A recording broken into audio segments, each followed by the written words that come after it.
I have you now. They want to mess with my droid. They're going to pay for it. This is the way. You may fire when ready. Blow that piece of junk out of the sky! The way you're fighting, you wouldn't have lasted long. Hello there. The ability to speak does not make you intelligent. Welcome to a very special episode of the Star Wars Station Communication Podcast. I'm your host, Carter, and today and every day we are celebrating Return of the Jedi. But specifically today, we are celebrating the 40th anniversary of Return of the Jedi. The final chapter of the original trilogy, my personal favorite Star Wars movie, turns 40 today, and we could not be happier to bring this episode of our podcast to you guys because we're doing something real special for the first time. We're not going to have any other segments on this podcast. It's just going to be a long-form conversation as we give commentary throughout Return of the Jedi. And so we intend for you guys to play this along with Return of the Jedi or just listen to it on your own as you remember the scenes we're going to talk about. But we're going to give commentary throughout the movie. And it's not just me that's going to give commentary, but it's my awesome co-host here for every episode, Colin Archer. Hey, Carter, man, I'm getting chills in anticipation to talk about this. So what are we talking about? Return of the Jedi came out in 1983. Best movie of 1983. Best movie of the 80s. One of the best movies of all time. They don't make movies like this anymore. They don't. Go back to this era, watch anything you want from Lucasfilm or whatever, and some of the best quality filmmaking exists from this era. And so, I mean, I was a year old when this came out, didn't have any idea, but I found out after. It's the capstone to the trilogy, right? And so you can also say, you know, it's one of the best sequels to an original movie that there is of all time. You know, look at how many movies where the second one came out didn't hold a candle. Now, this is a third one in a trilogy, and it's blowing our socks off every time we watch it. Yeah, no, you're absolutely right. Like I said, I have a special relationship with Return of the Jedi. I mean, it kind of forms what kind of Star Wars fan I am. I care a lot about the Jedi. I care a lot about the post-Return of the Jedi era. Luke's understanding of the Jedi at the time is what I understand the Jedi as. I mean, this movie, it has a very near and dear place in my heart. I'm nostalgic for it. Used to fall asleep watching it every night growing up. It was what I went to bed to for years, was by watching Return of the Jedi. So I'm super familiar with the first half of the movie. And I'm super familiar with the second half too. But, you know, Colin, I'm really, really excited that we get to do this. This is just something that we thought, you know, this was a special celebration that we wanted to have for Return of the Jedi. Yeah, and I think we're going to do just a running commentary. If we had the time to pause and go over every little detail that we wanted to, any thought that popped in our head, I mean, if you want to sit here with us for the next 6 to 8 hours, I'm game. But right. But you know, real life exists, and my point is there are so many pivotal moments, not just for the Star Wars, but filmmaking in general, that have to do with these actors. But focusing on the Star Wars, we're going to talk about Jabba the Hutt, Darth Vader, and get into detail on some of these nitty-gritty things.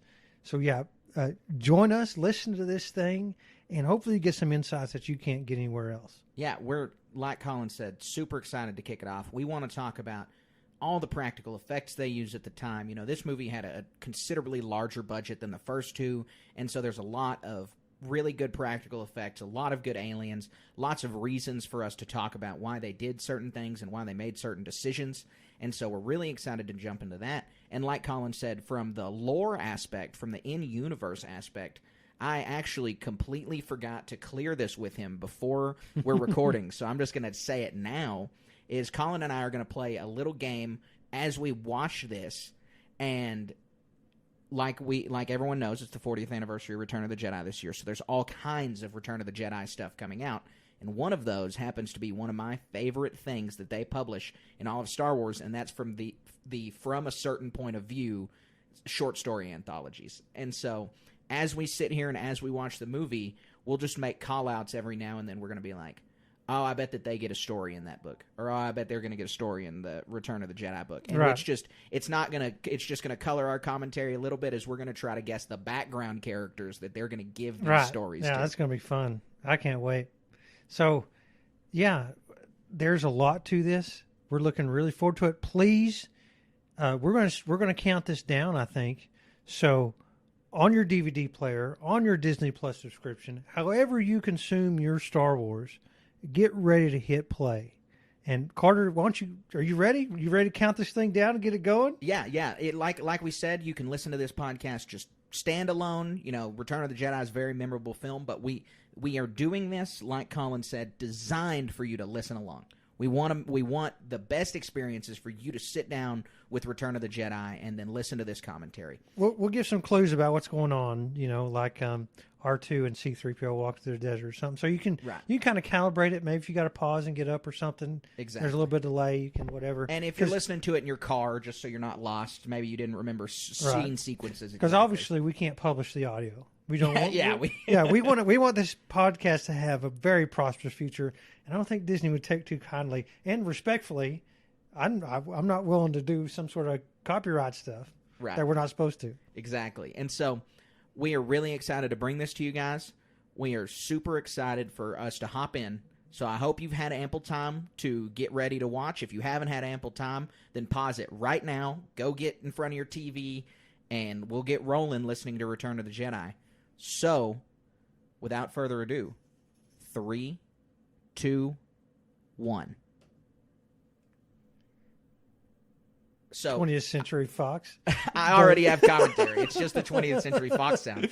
And it's the drums, the cymbals. I really miss that about when Disney purchased Star Wars, in that the first 6 films with the 20th Century Fox sound in front of it, really, to me, that's like part of the soundtrack. That's like part of the opening. A long time ago in a galaxy far, far, far away.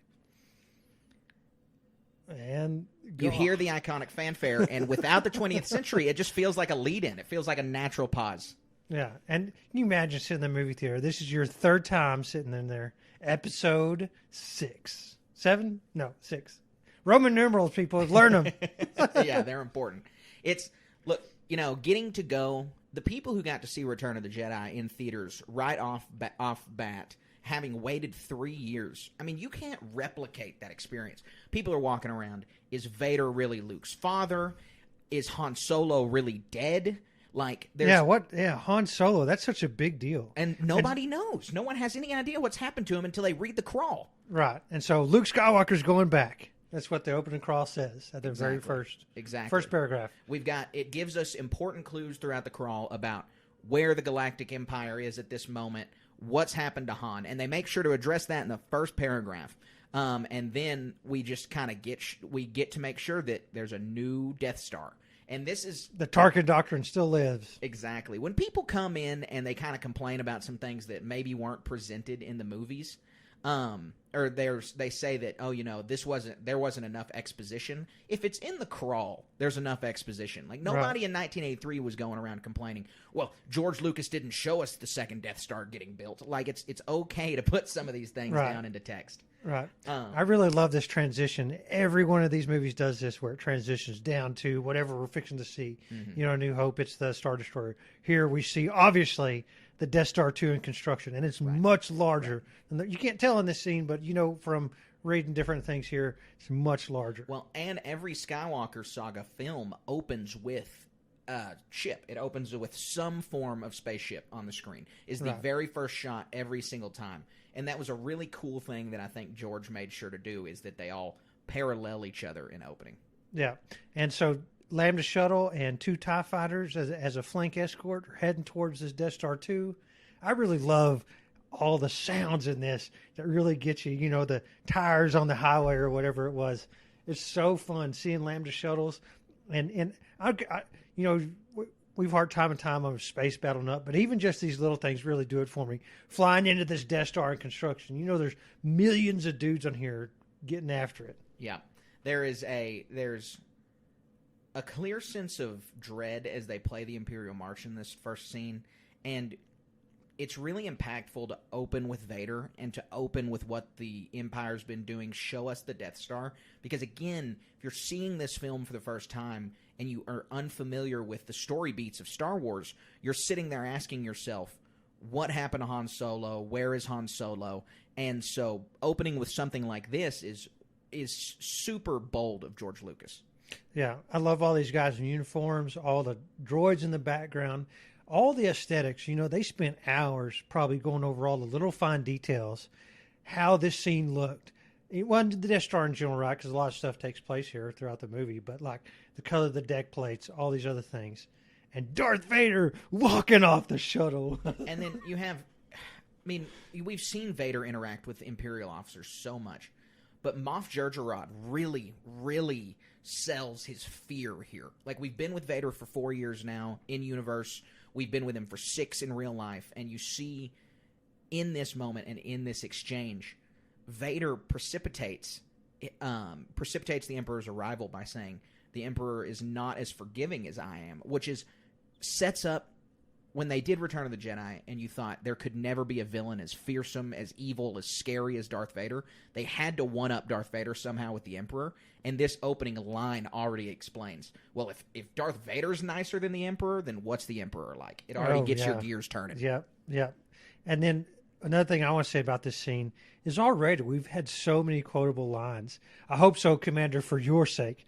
How many times have we said that on this podcast? And right. Just casually, I don't call each other Commander, but like, I hope so for your sake. We truncated a little bit. Mm-hmm. But I think there's another one that was just before this.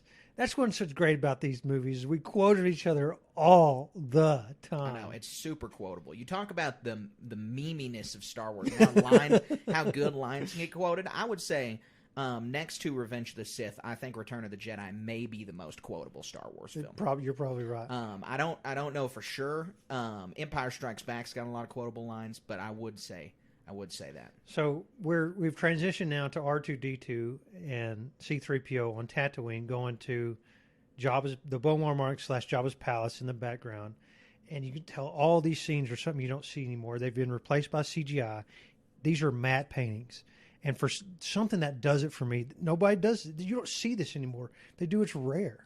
But I think that what you're talking about, the matte painting with Jabba's palace, is still a matte painting. I don't think. Well, in this is that we're watching for sure. I got you. I thought you were saying. But I'm talking about in movies that today. Oh yeah, no background you have. I mean, for as cool as the volume is, as neat of a concept it is, it can't. I mean, I'll say it. It does a lot of really amazing stuff, and you get some amazing special effects that you wouldn't otherwise have with the volume. But we saw the problem in Kenobi, in that it kind of condenses the way that sets look and makes them look a little smaller.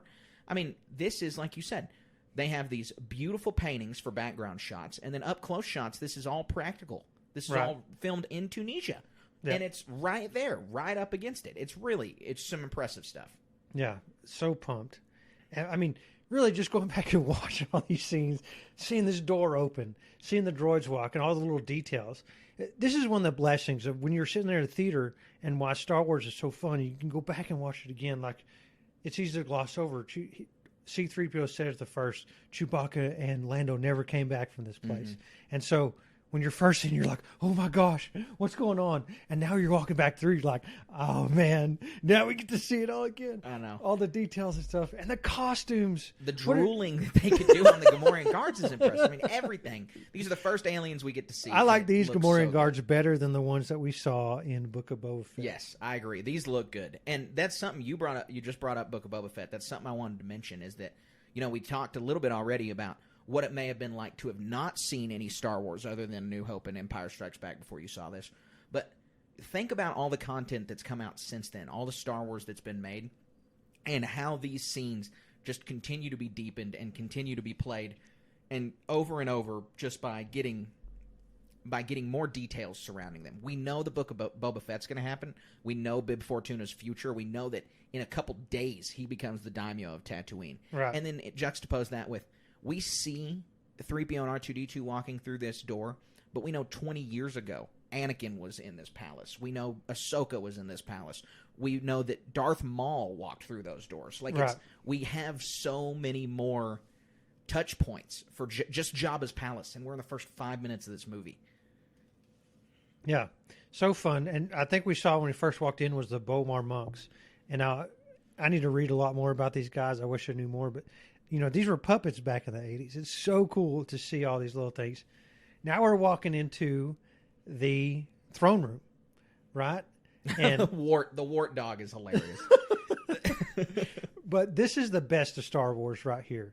This hyper diverse alien. I mean, none of these, they're just talking in the background. They're extras, but they spend all this time and effort to make these extras, these super detailed, intricate costumes.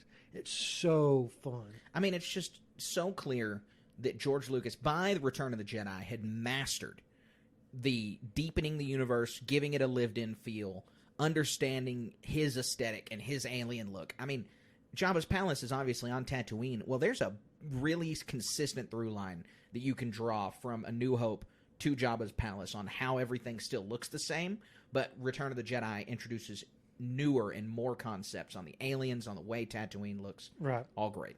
Right. Jabba is such a cool concept. He's such a cool alien. We've only seen him for a brief moment in A New Hope up to this point, right? And well, even at the time, that was a scene added at the special editions that people didn't originally get the chance to even see. Right. Yeah. Exactly right. And so seeing this giant puppet, how cool it is. It just blows my socks off. I know. It's amazing the amount of time they could put into this, the way he looks, and how iconic of a figure Jabba is in Star Wars. He's an iconic Star Wars character. He is in the Skywalker saga for a total of 8.5 minutes. Yeah, and we want to see more. Yes. Han Solo 2, right? Yeah, make Solo 2 happen. That happened. That was yesterday, and so we are continuing. We're going to be mentioning Han Solo and his journey a lot in this movie. Although, most people say that, and I would probably agree, of the original trilogy, they minimize Han's role the most in this movie, because this movie really shifts the focus completely to Luke. Yeah, and that's great. And they got their own story. I can't wait to, but yeah, this carbonite prop, how cool is that? Have you seen people make these on their own? Mm-hmm. I want one so bad. Oh, and just, carbonite in general, like the concept of being frozen in carbonite. When this happened in Empire Strikes Back, this was like so chilling to the core that this could happen to a person. Such a fun concept. I totally agree. And so, yeah, Luke gave the droids to Jabba as a gift. And we know this is all a ploy, right? There's other agents going around. And so fun to watch this unfold from an already seen it perspective. And just here's another interaction we're about to see of all this whole droid thing, getting the what are the devices called? The restrainer bolt. I own one of these. You can buy them at Disney World or whatever. And this droid torture chamber. The droid torture chamber is so iconic because it's so funny. They do such a good job with it. And this droid is so cold and calculating. And it's these kind of evil droids juxtaposed with R2-D2 and C-3PO is really kind of the first opportunity we've gotten to see these, just sinister sounding droids and these droids that serve a gangster. And so it's a total juxtaposition to R2-D2 and C-3PO. Earlier, C-3PO and R2-D2 were like shaking at the prospect of even going to this place. Yeah. Can you imagine, just even as a casual person, what kind of scumbag or nefarious individual, like in the course of regular business, no casual person is going to go up to Jabba's palace for anything. Yep. Do you have a death wish? Then you'll go there. Mm-hmm. You have to have connections, know people, be in the business, right? Right. All these props on the wall, all these new droids you've never seen. Gonk droids, astromechs. There's a prop of R2-D2 that's broken in the back that they've reskinned or done some other stuff too. So cool. Yeah, no, it is, and they give these droids personality.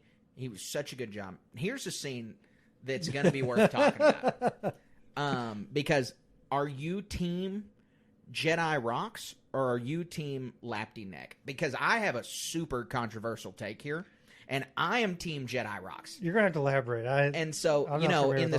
Before the special edition, the song that they play in this scene right here is Lapty Neck, and it's a completely different song. It doesn't have all the CGI. Doesn't have the get in front and showing his throat. The Max Rebo band plays a completely different song. And this is Jedi rocks, and this was replaced in the special editions. Super controversial. Yeah, I'd have to say I'm a fan of the original. I remember watching it when I was a kid. It's a nostalgia thing. So It is a nostalgia Boba thing. Fett's on screen. I'm a fan of this one because of the same thing. This is basically, I mean, I've seen the despecialized editions, but this is the one that I grew up watching. Yeah. And so, like you said, it's that kind of thing. It's amazing how much that nostalgia thing matters. Yeah, it is. But I gotta say I love the practical effects. I can't help it. They still look so good. You're right. All the practical effects in this. This just giving us Ula right here trying to escape the slavery of Jabba was a good hook to show us just how bad of a person Jabba is, that he's enslaving people. It was really, really smart on George Lucas's part to give Jabba so much personality with him not having to say very much. So there's the trap door, and she falls down into a pit. That's some foreshadowing right here, and we didn't know it at the time. Nobody did, but man, I know you've got to be sitting in the theater with questions running through your head of like, what is going this on? thing? Like, it doesn't show anything, and so it's a really good setting it up for later. Yep. And C-3PO, he's like collecting all the info. He ends up being Jabba's translator, right? Yeah, he is at this point. Yeah. And of course, that's what he is. He's a protocol droid. But yeah, okay, here we go. What's happening? Here comes Bosch, and here comes Chewbacca. Obviously, Leia, in a comic book, took Bosch's armor to go on this part of the operation. So she was able to stop in the War of the Bounty Hunters and steal Bosch's armor. So this is a part that's really important to me, and this is Leia. This is one of the best heroines in all of cinema. Star Wars, Padme, Rey. It's what makes these movies great. Women aren't helpless, and what do you call it? Senator Organa. Da da da da da. Great stuff here. She's walking in by herself. Oh, yeah, Chewie's by her side, but he's chained up, right? Sure. By herself, stolen this armor, facing down Jabba to rescue her, Han Solo. And I think a super important part of this film that is all in the background details and is all in the comics and all in the books is that we need to remember this was a whole year between Empire Strikes Back and Return of the Jedi. To Leia, it's been a year since she's seen Han. It's been a year since she's touched him, felt him, and that they had just told each other that they loved each other. Well, she had just told him that she loved him, and he said, "I know." But we all know that it was such mutual. an iconic line. But that this happened a year ago to Leia. When Han gets unthawed, it was yesterday for him. Yeah. And he lost a whole year of his life. And Leia's done so much. She has grown as a person more than she already has. I mean, she was already brave and cunning, but she is doing this mission. She's basically putting the Rebel Alliance at risk for her, the love of her life. If it blows up in her face, literally, because she's got the thermal detonator, then they're going to find out who she is. Yep. And it's going to, exactly like you said, jeopardize everything. More Boba Fett scenes, raising the blaster on her, ready to lay her down, but it doesn't work. This is, Boba Fett obviously showed up first in The Empire Strikes Back, but I would say even though he clumsily dies in this movie, this is the more Boba Fett of the two films because we get to see just better shots of him, basically. Right. And it's like, this armor spawned a culture and 3 seasons of a TV show, 4 seasons of TV. Right. And so far. It's just it's in the prequels, Star Wars is permeated with Mandalorian culture now. People love him, and it's all just because Boba Fett looked like a badass. And that's the only thing. That's the only reason people are all about it. It is because he's so quiet and mysterious. Right now. When I was a little kid and Lando reveals his face right here, I did not, and I'm talking little kid, I did not bridge the gap that Lando was a good guy. I was like, now he works for Jabba the Hutt? I thought he was a bad guy the whole time. I was really confused. This is what you got to do. This is what took a whole year to plan. How long has he been working for Jabba? I wonder if there's some secret lore or something like that. I mean, because how'd they not know he was Lando and all this stuff? Whatever. But twin sons in the background, looking Jabba's palace, a little transition scene. This is important. It's going down. Yeah. Everybody's asleep. Nobody knows what's going on. You get one of the things about Jabba's palace that didn't happen a lot in the original trilogy is you get a lot of exposition shots. Like we are really familiar with what the inside of Jabba's palace looks like. Like we know the layout of this place. You just especially see from it. video games. It's in so many different ones. I feel like. And I'm pretty sure it was as accurate as possible, even in the Lego video. Yeah, you're right. That's right. That's the first thing that comes to my mind. Yep. But another thing is, first time you saw this, you had no idea this was Leia. I mean, you probably are thinking, this has to be Leia. This has to be Leia. You know, why is Han Solo being released right here? We're fixing to find out. Yeah, but Such I agree. a fun You have scene. no idea what's going on here. I mean, it's until she's taken the mask off, you're as in the dark as Han is on who this character is. Right. You think Chewbacca's actually been captured. I mean, we're You're not wondering in on what Luke's Lando plan is, right even now. if you knew. There's so many people who were like, that wasn't Lando, that's somebody else. Who is that guy? Mm-hmm. Mm-hmm. So, canonically, this plan, there's two plans here. The first one fails. Oh, yeah. This was Leia exfilling Han right here with the rest of the crew is the plan, and then Jabba catching her thwarts Luke's first plan, and so then he has to go in and, Right. free everybody. Right. This is crazy effects for the time period. Being able to, because I know that they've come back and put CGI, but even before you do the special probably like editions some rotoscope and you thing. see the way he thaws out, it's really impressive. I mean, that was one of the most impressive practical effects they had in the old one, or in the, before the special edition one. Harrison Ford making his appearance on screen, and it is, I mean, he sells this beyond.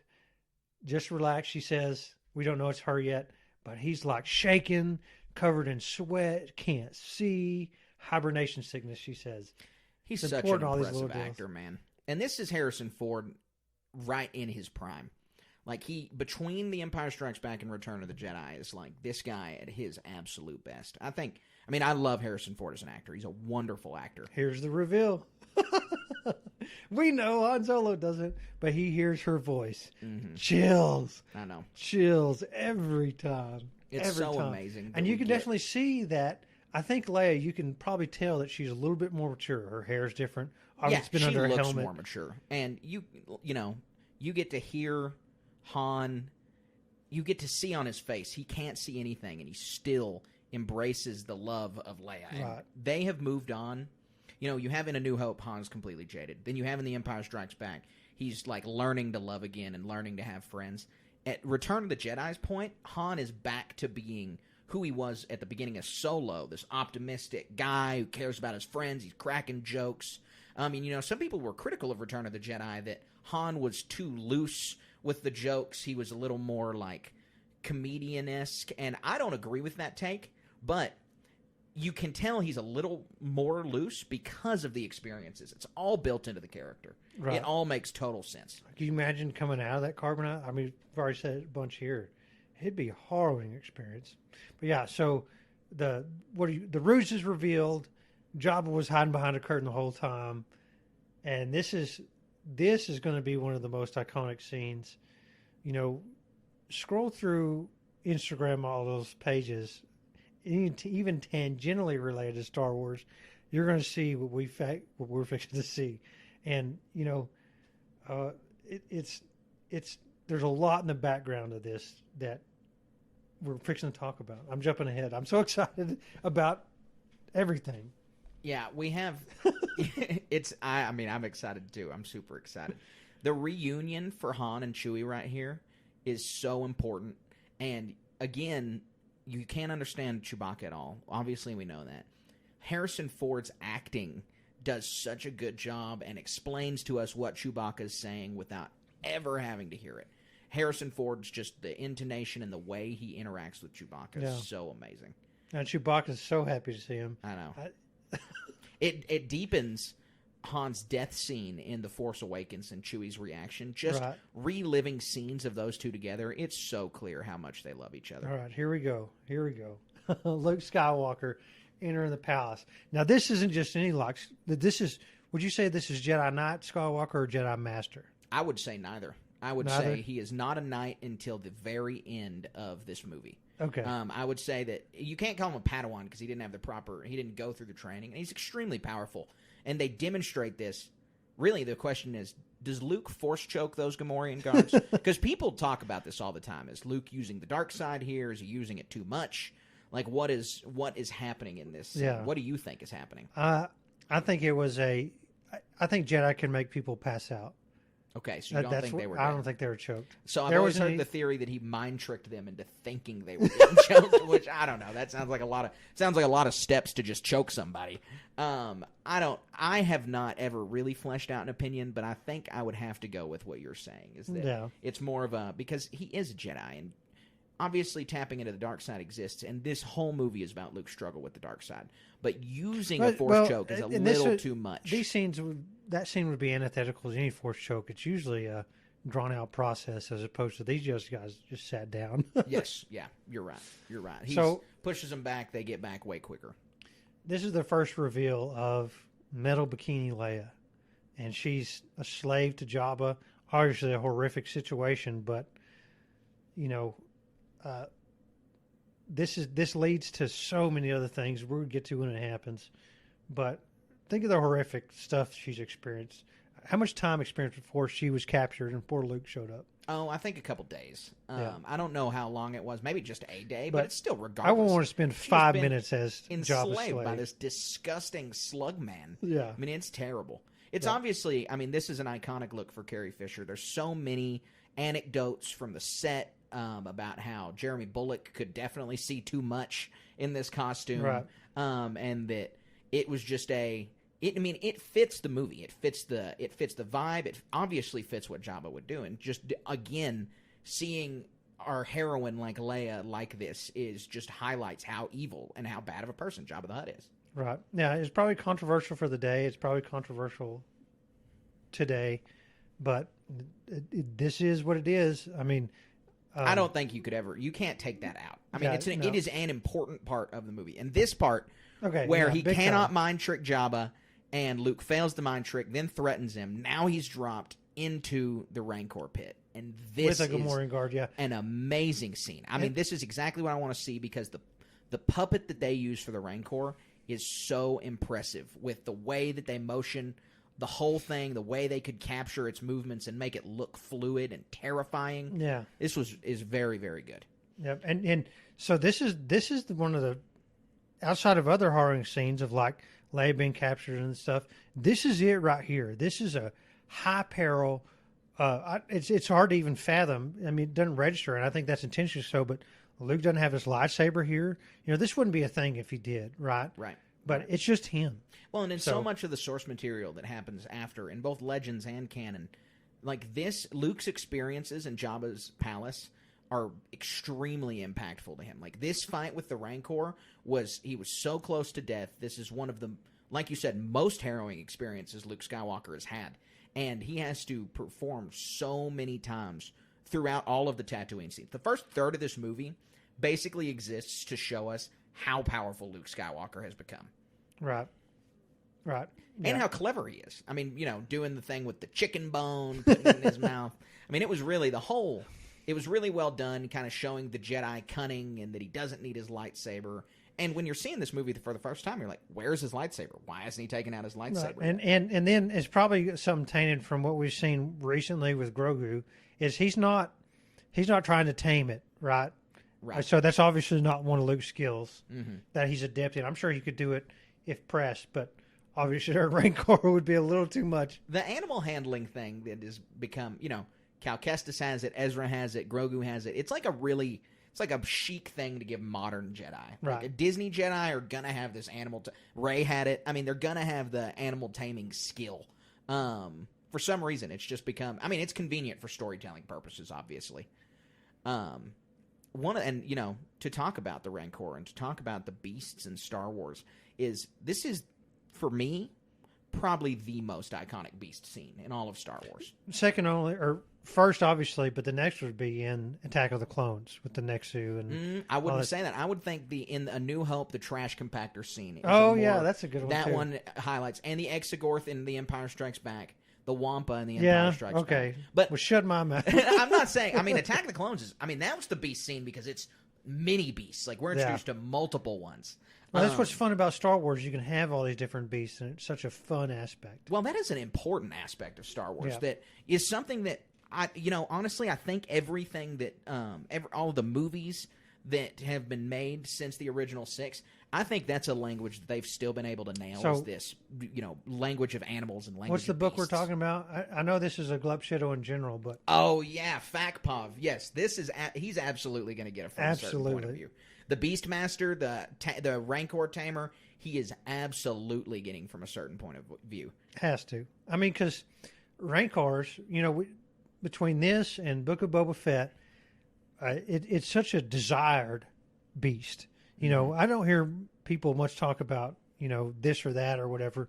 But like, if you had to rank the beast, Rancor's going to be number one or dang near the top, right? I absolutely agree. And so, from a certain point of view, I'd bet money it's going to be in there. Mm-hmm. Yep. The other thing about Return of the Jedi is your eyes never get tired.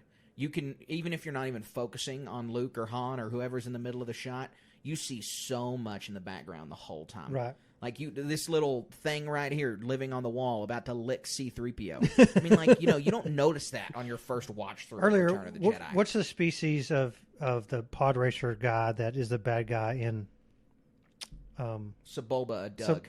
a Doug? A Doug. They edited one of him in. Yeah, I one of saw that's that. they I edited a noticed Doug that. in earlier. Yeah. So they've gone through, and not only was it good back in 1983, but they're like, we need more. Yeah, they said, the Jabba the Hutt's palace scene, let's triple that in the Jabba the Hutt palace scene. Having the 2-stage plan, having Jabba send them out to the Sarlacc pit, it gives us such an iconic bit of Tatooine. Like, this is, George had us visit a planet that we've already been to, completely different. Don't Right. go to any of the same Bantha. places. Yep. Like, it just deepens Tatooine No, we saw even Bantha more. in A New Hope, We did, yeah. We saw Banthas in it. but not like this, I guess. No, I mean, these are the nice CGI Yeah. looking Banthas. So the Sarlacc pit. There's a lot to talk about here. We're going to jump the gun just a tad. This scared me pantsless when I was a kid. Just the concept. Like, I think there's not a person, and even you, like thinking quicksand, like, oh, watch out for quicksand. Not only is this quicksand, but this is quicksand. I mean, not literally, but it's surrounded by sand. Not something you want to walk in casually, but a sand monster that's going to digest you for 1,000 years. I know. It's a Scared. terrifying concept. Terrifying. I agree. And this is just like probably one of the many execution methods that Jabba has.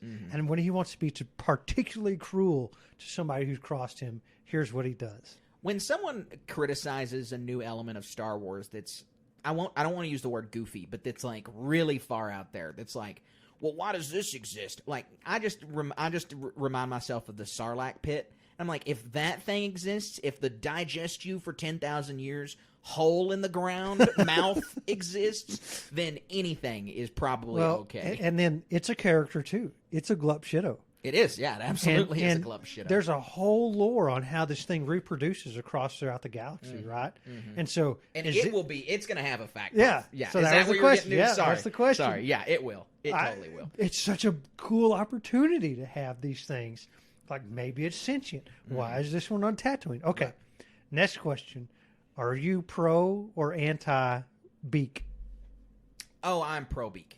Oh, man, I'm anti-beak. See, you're not going to Love find this discussion, much man. of the... Look, I was born in 1998. I was born literally after the special that's the editions line. came out. And That's so the line. it is. 1995 is the line. If you were born before 95, you probably like the despecialized editions. If you were born after 1995, you're probably a special edition defender. I watch these on tape, man. I think my dad has them on laser discs. I have them on tape. I don't have them on Laserdisc. I do have them on VHS, though. I have the I original. wonder if they ended up on Betamax. Yeah, I don't even know what Betamax is. And so just like DVDs came out with, or Blu-rays they had an HD DVD. It was the competitor to VHS and VHS One. Interesting. Anyway, so iconic scene here. This scene has been memed endlessly. I mean, Family Guy did it the best with the bwomp, nod, and everyone, just the whole transition. This is a scene I wish they would replicate in some new movie. This would be a cool scene to pay homage to. A big plan, you get all the headshots going. But this is this scene where Luke Skywalker, they're walking the plank, right, from old-timey pirates movies or whatever, And Luke Skywalker's like, this is your last chance. If you don't give up, you're going to die. And what are you talking about? You can't do anything. You have no power here. I know. And the other really, really amazing thing about this scene is George Lucas made lightsaber lore go from like a pamphlet that you would read in the bathroom to a tome the size of the Bible because of the green lightsaber. The green lightsaber. I mean, this is right? sitting here. You're like, yeah, you know, good guys are blue, bad guys are red. Makes a lot of sense. Boom, brand new. Wait, look, I mean, I'm totally green lightsaber guy. Love it. My favorite of like what you would in quotes call normal colored lightsabers, green all the way. Yeah. The green is my favorite. Yeah. But it looks so good against the sky. It makes total sense why they did it out of universe. And for those who are listening who might not know, the reason they did it out of universe is the blue blade wasn't showing up on the Tunisian sky. So they had to give it a different color so you could see it. Got to talk about the Boba Fett death scene. Yeah, Boba Fett death scene. We know that it's not retconned, but added to, right? Mm-hmm. And this was from 1983 until when did Book of Boba Fett? Last couple of years to 2022? I think it was 2020, wasn't it? I've had too much to drink since then. 21. It was 21. Yeah. So until 2021, we didn't know what happened to Boba Fett. Tons of speculation, comic books, ideas. All right. No, it was 22. I don't know. It was recent. Yeah. But yeah. Well, and you know, in Legends they have an awesome story about how Boba Fett comes back too, and it's because the character was so iconic they couldn't handle fans couldn't handle him too much dying opportunity. Yeah, exactly. So they had to bring him back. And it's good that they did. I think Boba Fett is such a badass, he should survive that. Yeah. So this is the supremely iconic, maybe not in this movie, there's a lot of iconic scenes, it's hard to rank them, but this is the Hutt Slayer scene. Hutt Slayer Leia. Hutt Slayer Leia kills Jabba the Hutt by strangling him with a chain. I really liked what they did with that in both Legends and canon, but especially in canon, where she is like 30 years down the line still a hero. Like the species that had been enslaved by the Hutts. Like she is titanic for killing Jabba. Jabba's like 600-700 years old, and she is a hero and heroine in her own right, regardless of the rebellion, just for killing Jabba the Hutt. Yeah. And it wasn't Han, it wasn't Luke, it wasn't anyone, but Leia strangling him to death. Yeah. I mean, so it wasn't like she shot him. It wasn't like she picked up a lightsaber and hit him across the face or something like that. She did what took a lot of strength and effort to put this enemy down. Yep, you're absolutely right. And what was the book we read where that Hutt Slayer thing was? Bloodline. Mm-hmm. And so that was such a cool thing. And that the character, the antagonist in that book had the hollow of her killing Jabba. Yes, he did. And which was very rare and all this other stuff. Right. It was like a black market kind of thing. Right. It was a really, really cool concept. And the way they destroy the ship, the way that lightsaber play, it looks so good. The important Luke getting shot in the hand to remind us he has a metal hand. Right. We get to see Luke and Leia here in just a moment on the rope together, swinging across. It's just like big adventure that doesn't have to do with the Empire. Was so smart by George's part because it gave us, you know, the galaxies lived in. Just because the Empire's gone doesn't mean that all the evil in the galaxy is just rid of it. He really, really deepens the universe with just spending time on stuff like this. Because as soon as we leave Tatooine, as soon as this sail barge explodes, it's full throttle Jedi Sith Empire battle. Yep. This was the action scene to get you invested in the movie, and boy, what a scene was it. So invested in this. Can't wait to find out what happens next. The gang's back together. I can't imagine, though, if this movie came out today, what kind of criticisms would be leveled at it. That they spent 45 minutes on Tatooine trying to get Han back. Like, I just feel like, you know, they didn't jump right into the main plot. We have only seen Vader once. I just feel like that would come along. Yeah. You know, we're about to see Luke head to Dagobah, and this scene, the Yoda puppet for this was really hastily made because this was one of the last additions to this movie that George Lucas made, was that, you know, we're going to have a final scene with Yoda where it originally didn't exist. And imagine what could have happened if he hadn't done the last scene with Yoda. Like, Yoda Yoda could still be alive. Yeah. And it's like, how do you even deal with that? What do you do with that information? I don't know where people's heads would have gone if Yoda were still alive. Yeah. I wouldn't want to have it any other way, though. I'm glad we have what we have. Oh, yeah. And this is the best oil painting. Sorry. I No, didn't you're mean to good. interrupt you. No, you're good. Where are we at? We're back on the Death Star. Yes. The Emperor is leaving a shuttle. And this is the best oil painting. Like, this is Matte an painting, amazing map. Yeah, Yeah. sorry, matte painting. And it's, you see the Lambda, you see all of the Royal stormtroopers Guards. lined up. It looks so good. Nowadays these guys would be 501st because they go and get the 501st Legion in California as extras now. Right. So there's only a few probably actors there, you think, and the rest are mannequins, statues, or Yeah, I think you're right. matte paintings. And then talk about glup shittos. The Emperor's advisors walking behind him, like I think there's 9 or 7 of them, and half of them don't even have names. Yeah. Yeah, and I really want to know more too. How are these guys so important that they get the ear of the Emperor so much? Mm-hmm.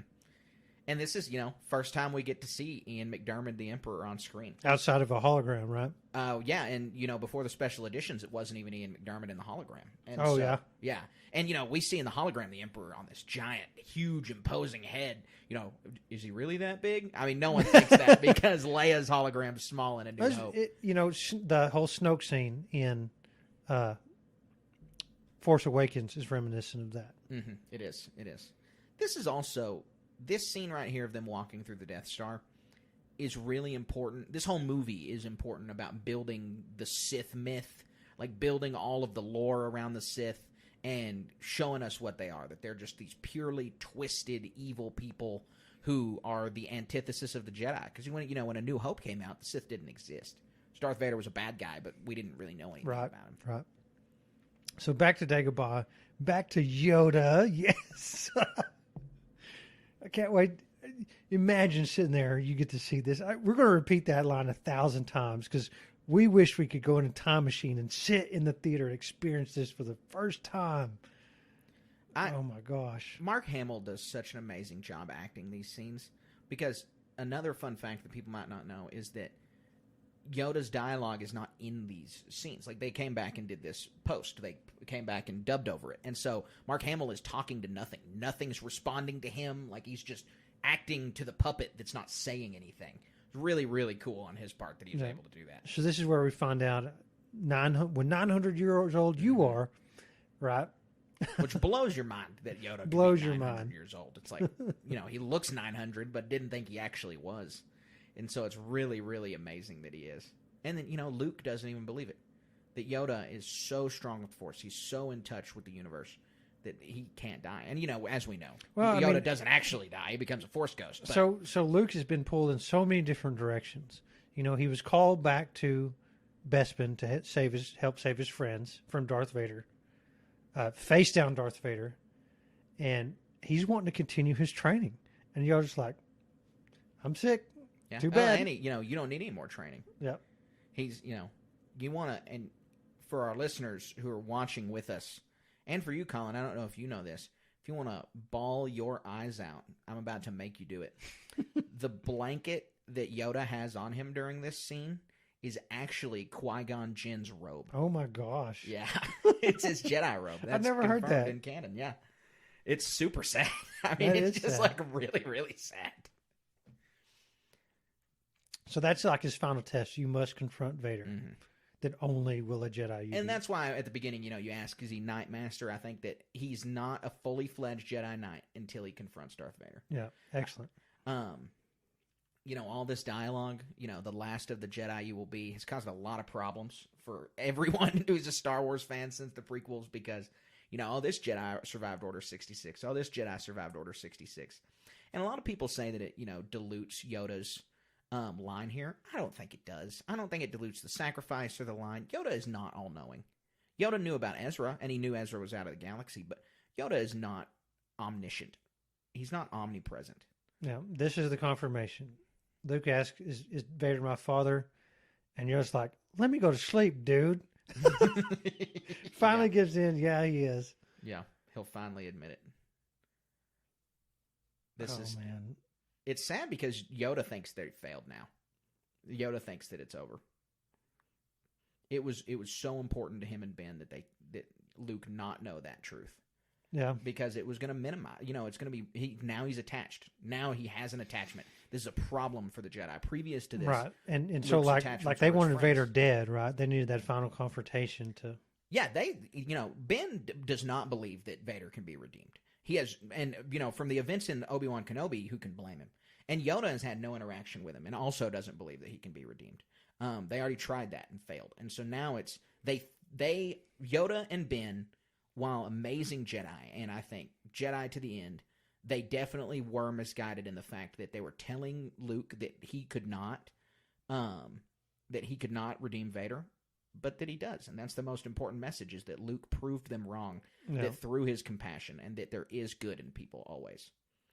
Also, iconic line, once you start down the dark path, forever it will control your destiny. Amazing Yoda line. One of my favorite Yoda lines. Yeah, best. And really important for us to how we understand the Force and how we understand the balance of the Force. Yep. So much better with this puppet in here. The way the eyes move, the mouth moves, all this other stuff, the hair.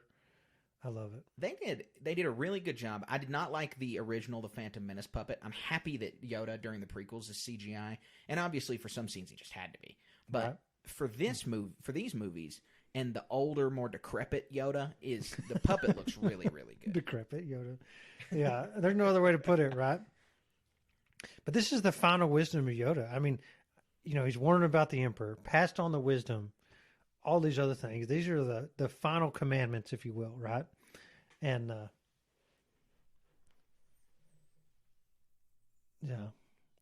and there's another. There is another Skywalker dies. I mean, it's just like, what? You couldn't have said who it was. You couldn't have been like, oh, it's a girl. You couldn't have been like, oh, it's your cousin, your sister. Like, you gotta there is another Skywalker. This is a big galaxy Yoda. That doesn't really help the guy out.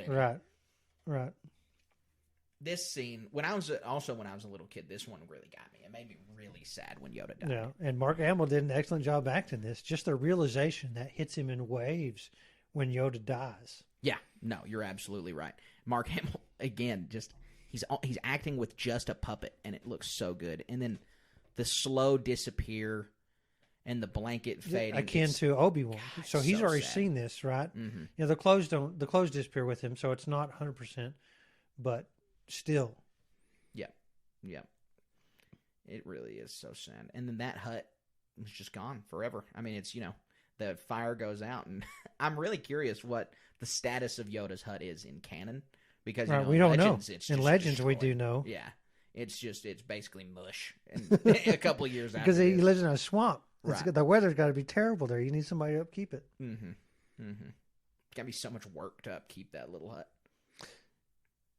So we're going to get into this, but until this, what we're about to talk about, Luke's alone. There's no other Jedi that he knows of until Obi-Wan gets to talk to him. He steps out from the swamp. And blue glowy is the colloquial term, but we know it as a Jedi not being one with the Force, but being able to keep their sentience. Is there a name for that? Yeah, being a Force ghost. Force ghost. Yeah, that's what it is.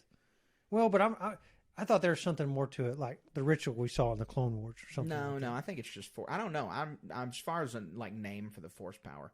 There we go. From a certain point of view, there we were. Yeah, I'll bet you that they're going to give Ben one in that book, by the way, and it'll be this scene. Yeah. As soon as Luke flies away, and there's no, there is another. That part of the scene, that's where they'll expand on it. Right. This was good foresight on George's part, where he kind of shook up the understanding that, Vader was Luke's father, and then you got to explain why Obi-Wan lied in A New Hope. And so this was good foresight on his part to kind of explain that. And then it's been built on so much by the prequels and by the Obi-Wan Kenobi show and all of this. It's like, they did a really good job of retroactively explaining Ben's actions in this scene. Right. And so this dialogue is one of the most important things. It sets the tone for the whole rest of the movie of what Luke's mission is. Luke has been in the dark. It's basically Obi-Wan explaining what's going on with Vader. And here's the thing. Obi-Wan's saying, you are our only hope. The Emperor is one if you cannot kill your dad. And it's like, that's pretty messed up. And we obviously can tell Obi-Wan is wrong here. That Vader is redeemed.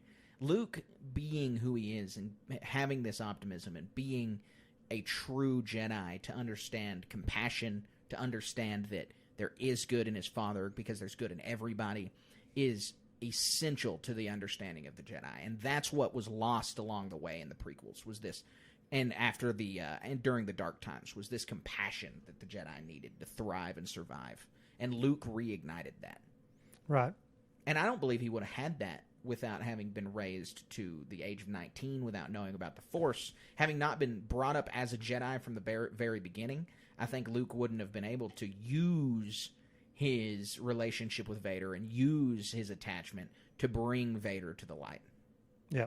And gosh, so much you could say about that scene, right? I mean, we get lost talking about this stuff. We'll leave it to what you said, but he figures out, the last thing is he figures out through his intuition alone that Leia is his sister. That's another big reveal. Finally, he kissed her before. Obviously, there's nothing going to happen with that. Maybe George Lucas wanted, but now we all know. Nope, you're absolutely right. Now we all know, but we don't know. We don't know how Leia's going to react to this news. We don't know if Darth Vader knows this. Prune face in the background. I love this shot because it shows us, one, that the Rebel Alliance is so alien, that's filled with aliens who have been oppressed by the Empire, and the rebellion is no longer hiding around in caves, that they've got a real fighting force right here. Right. The explosion of the first Death Stars galvanized the rebellion. Yes. We get Mon Mothma, who now with Andor, totally different character. Gosh, so much better, so much to chew on, so much meat. Yeah, like you just seeing her in these couple scenes. Iconic line: many Bothans died to bring us this information, and nobody knew what Bothans were really at this point, did they? We don't know what they are still. Actually, fun fact: in canon, they do not tell us what Bothans are. Oh yeah. In Legends, they're a species of like dog people. But right. Here, we have no clue yet. Still, it's really interesting that they've gone this long without telling us. We get Admiral Akbar, super iconic character, obviously. Yeah, he's leading the military attack against Death Star 2 above the forest moon of Endor. Yes. And they're strategizing how they're going to do this.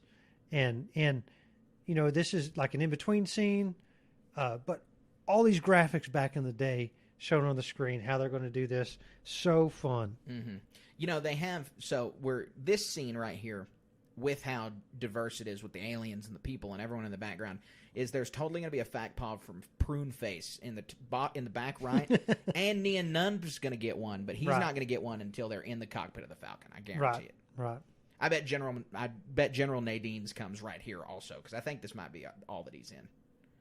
There's Wedge Antilles too, awesome Glub Shitto, who has been kind of elevated Antilles to being part of the main cast retroactively after these movies. He's in every movie. He's a hero of Yavin himself.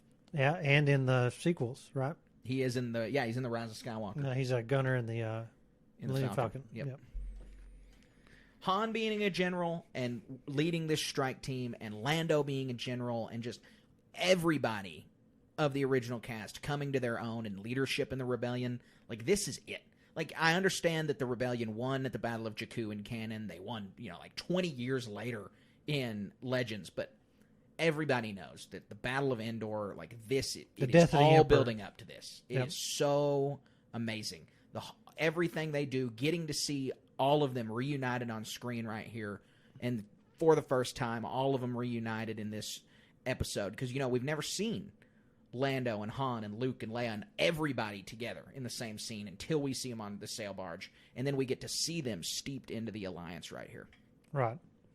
And this, from like a military operation, planning this out, gosh, here's more matte paintings, so good. Millennium Falcon in the background, B-Wings, captured Lambda Shuttle, A-Wings. Yeah, this shot's amazing. I'm sure it's amazing for you because of the spaceships. And then the space battle in Return of the Jedi, I think it can only be, it's second only to the one in Rogue One. I would say it even beats the one in Revenge of the Sith. That's just my opinion. I'm bristling with anticipation right now. How many times have we seen this? Luke came back, sure pumped everybody up. Oh, we got a Jedi on our side. He's going down to the planet with them. And what makes it so fun is the anticipation is what's about everything. Every moment that passes, you're just like, I can't wait to see what happens next. I know. Can't wait. There's just not a dull movement. Like, there's not a dull moment in any of these movies. Every scene, you're like, I remember this. It's iconic. Every single line they say is important to their characters. It's important to building them up as characters. It's all part of the journey, man. Every single line in this movie is important. Every single delivery, the way they all interact with each other is setting up the next 30, 40, 50 years for these characters in the real world, in the Star Wars universe, all of it. So what's happening here is the crew is loading up on the Lambda shuttle to lead the ground assault on Endor, the forest moon of Endor. And so what makes this so important is the crew: Han, Leia, Luke, Chewbacca, C-3PO, R2-D2. They're the ones leading that ground assault, having this coalition of, they're not split apart. They are going to achieve an objective together. Such a big deal. No, it is. And it's because it's the original crew. It's the A New Hope crew. It's these people who have been building on each other for 3 films at this point. Fun fact. I'll quiz you real quick. Vader says right there, what of the Rebel fleet amassing at Sullust? Do you know every planet mentioned in the original trilogy that's not shown on screen? No, I don't. Sullust is one of Ord them. Mantell. Ord Mantell is in I know Empire that one. Strikes Back. Yep. C-3PO mentions Kessel. Leia mentions Dantooine. And 2 or 3 scenes before this, Lando says Tainab. Yeah, And those I are didn't the know 5. about that. I would have lost the quiz on that. That's like a bar trivia question Yeah. for Star Wars. Is what are the 5 planets not named? Yep. If I thought hard, I'd think about the Dantooine, but tainted, no. So, such a fun shot. Death Star 2 in the background, Executor in the foreground. Man, these ships are so fun, flanked by Star Destroyers. And it's just, we get to see the size and scale of Vader's flagship and how Star Destroyers are dwarfed by it. And then we have the Death Star 2 in the background. Yeah. And obviously later in the movie, the shot of this ship crashing into the Death Star 2, showing the absolute size of the Death Star 2. Don't spoil the movie, Carter. We're going to get to that. Spoiler warning. Spoiler warning, everybody. Fly casual. Iconic line. Yeah. They always used to, when we played the tabletop game X-Wing, that was the, don't be a jerk at the table. Just everyone fly casual. Shuttle Tidarium. There's lots of stuff out there that has to do with that. Do they have a code clearance? Iconic line. It's an older code, sir, but it checks out. Yeah. Every time I send Carter a meme about anything, he sends that one back. It's an old meme, sir, but it checks out. I quit sending him memes because of that. That's my favorite reaction meme of any reaction meme I've ever It doesn't had. matter if you've never seen it. He's still going to send it to you. The fact that Luke and Vader are still sensing each other here, and the fact that Luke is so terrified he's endangered the mission. Like, Luke is in his head. He's nervous because Obi-Wan and Yoda have told him, this is it. Like, you got to kill him. He's your dad. This is conflicting Luke because Luke is feeling attachment. Like I said when we were talking about in Jabba's palace when Luke chokes the Gamorrean guards, every scene for Luke Skywalker in this is he is grappling with the dark side. You can see it on his face. You can see it the whole time that Luke is being tempted throughout this movie until the very end. And it's so important to his character because with the context of the prequels and seeing what happened to his father and seeing how his father fell, and it's so dangerous for Luke to fall here. And it's so important that we see the Jedi struggle with the dark side and be able to resist it and be able to overcome what his father couldn't. Right. Man, you're batting 1,000 today on this commentary. It's really good. So, Endor, controversial planet. Why is that? Why is it controversial? I would fix to get into it. The Ewoks. Oh, yeah, you're right. The Ewoks were super controversial. No, we're when they jumping were the gun. I apologize. There's so much to talk about here. It's so fun. Okay, speeders. Then the gang is spying on some scout troopers. Up to this point, had we seen scout troopers anywhere? No. This is definitely the first time they're introduced. More costumes. Up to this point, we've seen speeder car type things, But we haven't seen speeder bikes. I haven't seen speeder bikes. Those are super. So- those so- are indoor chic. me and my friends playing Star Wars in the backyard.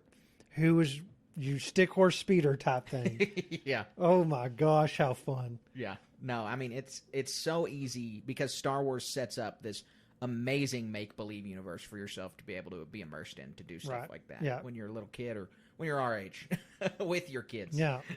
I was doing it the other night. I was playing lightsabers. I have a whole gang of plastic lightsabers and helmets and stuff for kids to play with. It's a lot of fun. So this is precipitating another one of the iconic Star Wars chase scenes. The speeder bike chases. That only Star Wars can do. Yeah, that only Star Wars can do. And the speeder bike chase is like a head and shoulders above most of the chase scenes, I think, in Star Wars because of how they incorporated the forest, how many creative ways the stormtroopers can die. Right. It shows Leia's assertiveness. It shows her willingness to immediately jump into the action. I mean, Luke is the one that, wait up. I mean, she is all business all the time. Yeah. It's so good. I would not want to oppose Leia. If I knew who she was, Leia walks in, she commands the room. Yeah. It is what it is. And the practical filming that they did for this, the way that they could follow and do the shots through the redwood forest in California, I mean, it looks so good. This was the perfect place to film Endor. Yep. Gosh, these scenes are so fun. Bike chase. You know, if you've been seeing with like a motorcycle, just the risks are so high, but this isn't a motorcycle. It's a speeder in trees. They're sitting around the rider's room. How can we turn a chase up to 11 on this thing? Oh. I mean, this guy slams into a tree, and he doesn't. You're not getting up from that. No, you're not. You're not. I mean, just some of the gruesome ways that they have characters die in all of the original trilogy, but especially in Return of the Jedi, is just so wild, man. That they do all kinds of stuff with them exploding and hitting trees, and it looks super good. They did a really, really good job with these special effects. So the importance here is they're wanting to stop these scout troopers from revealing that they're on the planet for this assault. And another thing that's important here that you can take for granted really easy is that we only see the gang in these scenes, right? What the reality is, this shuttle is carrying a whole troop. Yeah, we see the troop walking behind them, but the strike force is really like, you don't have a good impression of how many people are there, and it's all focused on the main characters. Speaking of the strike team, though, while we're in this little bit of a lull with the speeder bike chase, what are you team Captain Rex is on Endor, or are you team it's Nick Sant and it's not Captain Rex? I'm taking X-Files perspective. I want to believe. Yes, I agree. I want it to be. You know, Dave Filoni likes the idea. They haven't confirmed it, but they might as well. They might as well. I mean, I don't know. It'd be kind of sad in a sense that whoever that character was erased.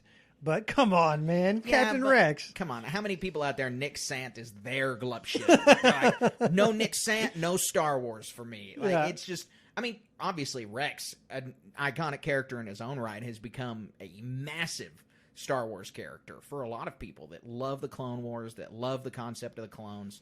And he's continued in the Bad Batch. He's continued in Rebels. Like, there's a lot more adventures that the guy can go on. And so making him that guy just means it's so fun. And really, it sets up a really cool reunion for Luke on Endor. I guess not a reunion, but a meeting between the two, them knowing each other, Rex getting to talk about how he knew his dad while he was still Anakin. And, I mean, you know, Vader's funeral is on Endor. It wouldn't be totally out of the question to say just off screen after Luke was lighting that pyre that Rex wasn't like watching. Right. Rex had an amazingly important relationship with the his whole dad. legacy behind all that stuff. Mm-hmm.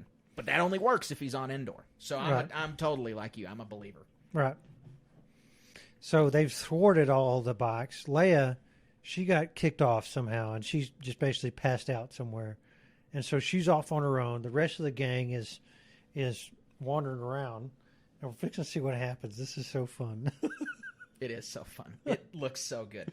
I mean, the way, again, I've said this so many times, but the way that they have filmed all of this is so awesome, man. They did a really good job getting there with the practical effects, filming in the forest. And you see all the behind-the-scenes shots, and they're all kind of cold. They're all wearing jackets in this is, you can't even tell. The fabled poncho, right? Luke's wearing the poncho. It is. This is Leia's in the poncho. Look, I don't dislike the poncho. I only dislike the poncho. I would much rather wear Han Solo's duster. Oh yeah, I mean he looks great. He looks super good in that duster. It's really, really good for it's. The poncho doesn't look bad on anyone. I want to make, except for Cal Kestis. He's the only person that shouldn't be wearing the poncho. So here we go. Wicket's on screen. First time anyone's ever seen an Ewok. Who plays Wicket? What's his name? His name is Warwick. Warwick Davis. That's right. It's Warwick Davis. I'm so bad. That's Wicket's last name. Is Wicket W. Warwick. He comes across Leia, and he's not happy. Oh no, he's super not happy. You know. Wicket, namesake for my pet cat. Big fan of Wicket. I've got framed on my wall here a replica of the patent for Wicket. Oh yeah, Warwick's your wife costume. got that for you as a gift. She did. She did an amazing job. Yeah. Because she knows. I mean, people see when I stream games or when we record the RPG podcast, they can see the setup behind me in my office, and it's just it's a whole homage to Star Wars, but it's really an homage to Return of the Jedi. No, I mean, I've got the signed Return of the Jedi poster. I've got green lightsaber Luke and Vader facing off. I got Wicket right there. I mean, I'm a Star Wars fan, but I'm a Return of the Jedi fan as the top of that list. No, you're exactly right. So Leia wins Wicket over with food. He's angry before. She pulls a ration out of her pocket. And that's the secret to life. You want somebody's attention. You want somebody to be on your side. You go cook for them, and they're going to do what you want. Yeah, you're right. It's not a joke, almost. I'm not an Ewok hater. I'm not a guy that was out here saying Ewoks were bad. The people who said Ewoks were bad, and I get it. I understand where people came from. You saw A New Hope and Empire Strikes Back when you were young, and by the time Return of the Jedi came out, you were a teenager, and teddy bears weren't cool. And so, Right. teddy bears in Star Wars. But for anybody else who was born after that initial generation, there's nothing to complain about here. Like, Ewoks are an iconic part of Star Wars. Love Ewoks. They're fun, the way they move, all their mannerisms, the way they talk. And then just as this is the first one we've seen is Wicket. And when every Ewok reaction's so great. I didn't mean to cut you off, but when he gets shot at and he gets wide eyes and falls backwards, they're so goofy. Yep. But the concept, like you're talking about, I don't even want to say this. I feel like terrible making this comparison, but this is like a thing to attract children to the movie. Is that a fair statement? I mean, people say, people accuse, and I don't know if this has ever been definitive, but it's probably true, that a big part of the Ewoks' creation was for marketing purposes. By the time of Return of the Jedi, I mean, Star Wars, it's clear they're making all their money on toys, their money on merchandise. So it's a huge, there's not a Star Wars that exists that doesn't have, every Star Wars has minor elements of comic relief, right? That's what these guys are. And so what we see now, or back in the early 2000s, was Jar Jar Binks. Mm-hmm. And so we could have a long discussion about that. It's grown on me over the years, and I really like Jar Jar Binks now, but at the time, he was very controversial. At the time, Ewoks putting in, like we just said, was very controversial. And I think history reflects that Ewoks aren't that bad. Go ahead. That Ewoks are a great addition to Star Wars, right?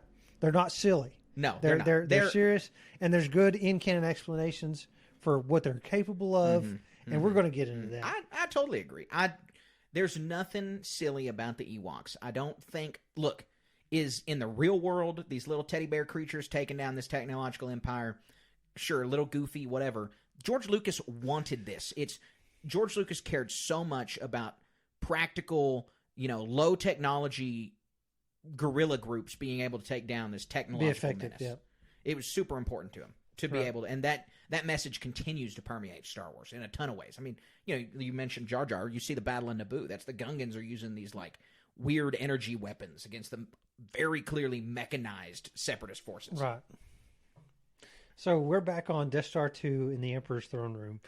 Iconic scene. We both own the Lego set for this. Yes. Yeah. Great Lego set. So much stuff. The most pivotal moments take place right here, right? Yeah.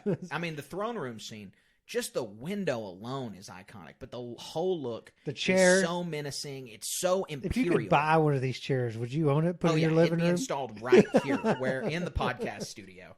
I would absolutely have one of those. And the way there's an Ian McDermott, I won't say gag, but something he goes around in his story he tells at a bunch of cons. Oh yes, I love the story. When you look at him in the chair, there's these little imperceptible movements because the motor on the chair was busted. And so he's kicking his feet every time the Emperor turns around in the chair. He's kicking his feet a little bit on the ground. And I don't know if it's really difficult to see. Maybe they post-edited it out or something, but it is a super funny little anecdote. Yep. And that scene's important because we've talked throughout that about the Ewoks and about these little anecdotes. But just to say that knowing Vader is conflicted right there, establishing that the Emperor can't feel what he's feeling, just as the dark side clouded the Jedi in the prequels, now the light side is clouding Palpatine's foresight. Palpatine has as good a foresight, if not better, as Yoda. He can see things coming. He knows what's down the pipe. But Luke's unending light and love for his father is clouding the Emperor's vision. Yeah, such an important thing to say because we know how the film turns out. Yes. This is the first inkling of that you get to see during this. Yeah. So right. I love this scene a lot. The gang minus Leia is trapped in the booby trap, the net. What, Chewbacca's hungry, sees the meat hanging, and they all get snatched up. Yeah, it is. It's super funny, and you're always thinking with your stomach chewy. It's just like a really iconic line, and I love the little gadget reveals for R2-D2. Like it originally is, R2-D2's just got the little shock stick. Well, then, R2-D2, whenever the plot needs him to have something new, he's got something new. He's like, check it out. I got a little bitty saw right here, guys. And then in Revenge of the Sith or in Attack of the Clones, it's like, oh, I got a jetpack that I must have forgotten about. Yep. Just, every time you need R2 to have something, he's got it. Deus Ex R2-D2. This is where we see the gang, the whole group of Ewoks step out of the trees. Mm-hmm. And so this is an important plot point that's easy to gloss over, is they had no idea these Ewoks were there. No, yeah. They blend into their environment, and here's a whole society. They pop essentially out of nowhere. Yeah, whole society that they had no idea was there. That essentially nobody had any idea was there. Mm-hmm. Presumably, the Empire built their little shield base without the Ewok interact with them, or if they did, they were considered lower life forms beneath contempt, right? Right. And so, of course, the Ewoks know they're there. They're pissed. They don't want anybody on their planet, and they're hungry too. They're ready to eat. Mm-hmm. And the Ewoks are in such an interesting position in how they exist in the Star Wars galaxy, because C-3PO knows their language. They obviously are they can obviously speak. They're obviously sentient, but they're really primitive. People eat them, and all kinds of species eat all kinds of things in the Star Wars galaxy. I mean, Trandoshans will kill Wookiees. Yeah. So, but they're eaten, and they have this like pseudo status of being secretaries and accountants, and you get emotional comfort Ewoks, and it's like they're a catch-all from animals to the exact same species as humans in the Star Wars galaxy. Right. Them worshiping 3PO as a god, great idea. Great idea. Golden God, yep. Getting to see the way 3PO reacts, super good for Anthony Daniels to deliver these lines the way he does. The way that 3PO is, it's against my programming to impersonate a deity. It's just, it's amazing that they give a robot so much character depth. Right. And so a lot of lines exchanged here between C-3PO and Han Solo. Because he doesn't want to be eaten. I love these scenes. And you even see Luke laugh in the background at the way that 3PO is handling the situation. And it's, that's Mark Hamill's gone on the record to say that while it's in character, it's fine that Luke's laughing right there. It's a real laugh. The way that they're exchanging right here. They got all these little teddy bears in suits threatening them. Like it's hard not to laugh right there. The Ewoks don't care. They're going to eat these guys, except for C-3PO. Mm-hmm. I mean, they even put R2-D2. They tie him up. That was another gorgeous map painting, is the Ewok Village. Bright Tree Village is just like, I mean, we talk about if you want to vacation some places in in Star Wars, you go to Naboo, you go to Alderaan.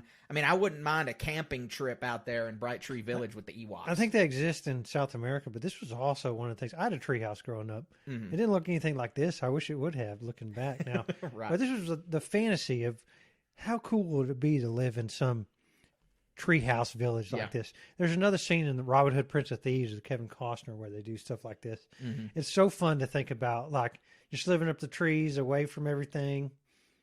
These Ewoks get to, and it's really cool. It is. And then the baby Ewok's so cute. Getting to see the way that they're just about to eat Han and Luke and everybody else, and it's just, that's the way it goes in the galaxy. He's holding the lightsaber backwards. He could stab himself in the chest at any time. You would think they would find the Chewbacca and all of those guys, kindred spirits, and not want to eat them. Yeah, exactly. Yeah, Wookiees. Assuming they've never seen a Wookiee before, they're going to be like, well, why are we going to eat this guy? He's just a big me. Also, crazy, they had some clothes that fit Leia, and they know how to braid. I'm sure they Ewoks have some seamstresses. advanced cosmetology. Yeah. Well, Leia's gives them food. I'm sure they're quite happy she's there. Right. And then getting to hear just them working and doing the logs and it's just like the background noises of Star Wars are iconic. It's like the Jawas Utini, just listening to the Ewoks just hum their little song. Yeah, and what they're doing is laboring to make a fire to roast Han Solo on a spit. Yeah. This was good. Oh, yes, this scene. It's easy to forget this stuff because there's so many fun, iconic scenes. But, yeah, here we go. This is another Jedi thing with Luke Skywalker. Elaborate on that.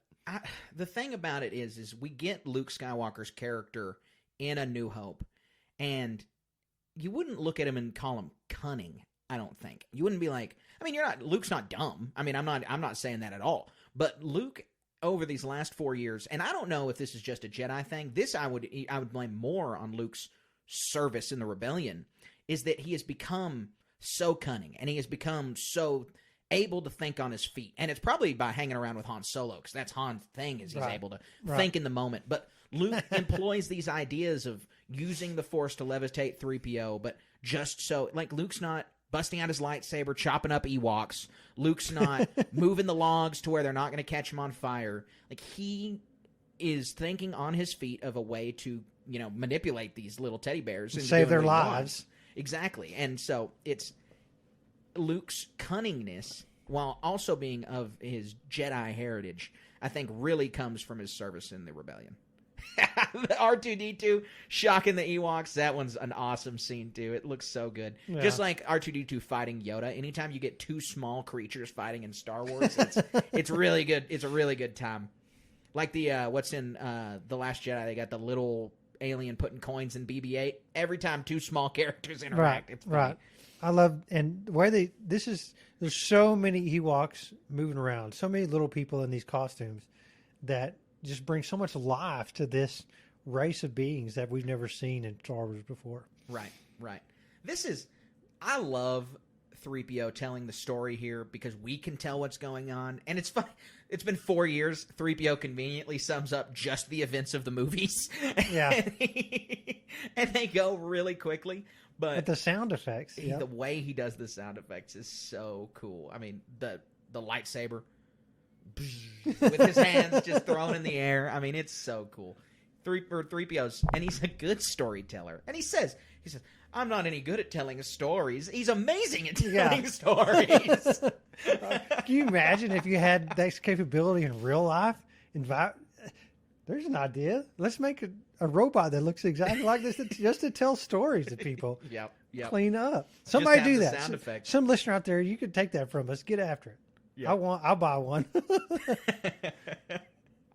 got to have good sound effects, though. They're not going to work. Yeah, exactly. It's just really, really cool the way that they delivered this with 3PO.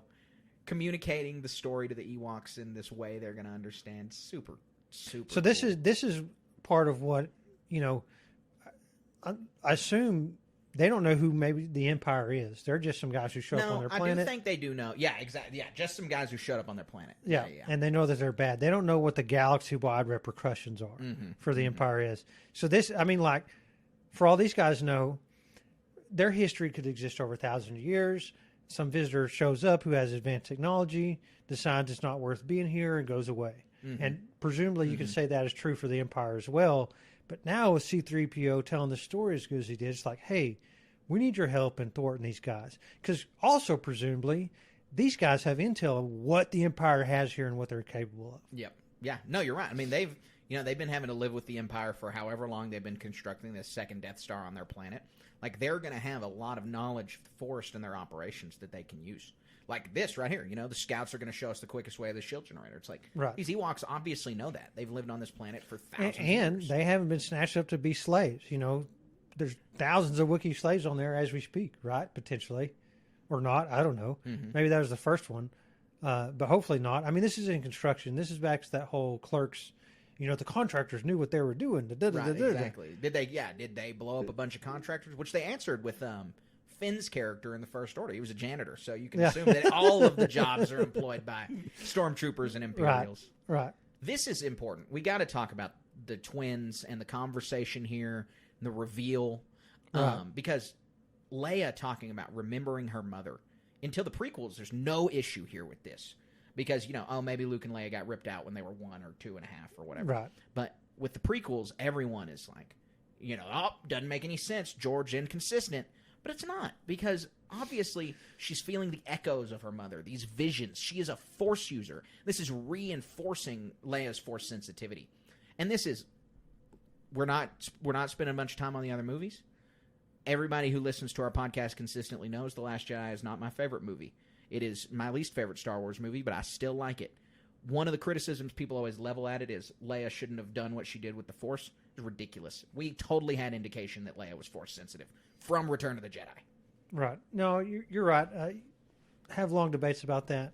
But here is like she felt her mother. Yeah, exactly. Force is what it is. She's Luke's twin. And really what we're going to truncate this a lot, but her focus is politics.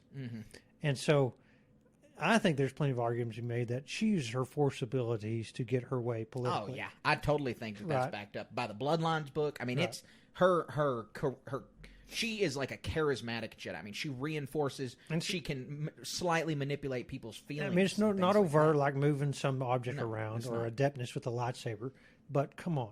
It's still it's still a skill in the Force, absolutely. Right. And then here we go, the big reveal. She's the only hope for the Alliance, not because she's Princess Leia, but because she has the Force. Right. And she, just as easily as Luke, could have been the Jedi that saved it all, that did it all. So Luke told Leia that he is my father, referring to Vader. So obviously Vader's her father too. Not many people know this. No. Right now it's Vader, the Emperor, Luke, and Vader doesn't even know about Leia. Yeah, Vader and the Emperor don't know about Leia. Luke is the only living person here who knows that Leia is. Previously it was Yoda, but he's passed away. I guess Force Ghost Obi-Wan knows, obviously, but he doesn't count in a sense. He's not going to go blab to anybody.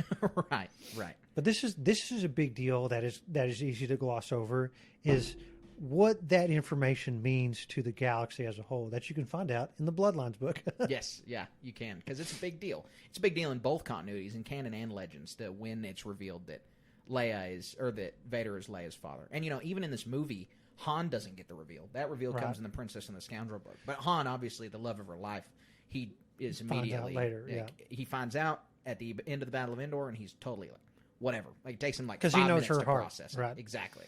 He's not going to judge her by the actions of her father. Right. But here in these scenes, I mean, Leia and Luke are having this extremely emotional Heart-to-heart, dialogue, and Leia is, just got this earth-shattering news. The guy who destroyed her home planet is her dad. Right. And he knew it. I remember he didn't know it, but she presumes that he knew it. And it wouldn't have mattered anyway if he had known it. And Han right here is so jealous. I mean, Han's showing his pain from Solo. Han's showing what Kira did to him. He's scared Leia's going to do to him. He's not having it. He's ready to leave. He's not going to let his heart get broken again by Leia. Yeah. So he's upset that she and Luke are have this deep conversation, and she will not reveal to Han what Luke and her were talking about. And he's personally offended. He took that personally, right? Yeah. And I would too, because this is supposed to be your love of your life in a sense. But he still is by her side.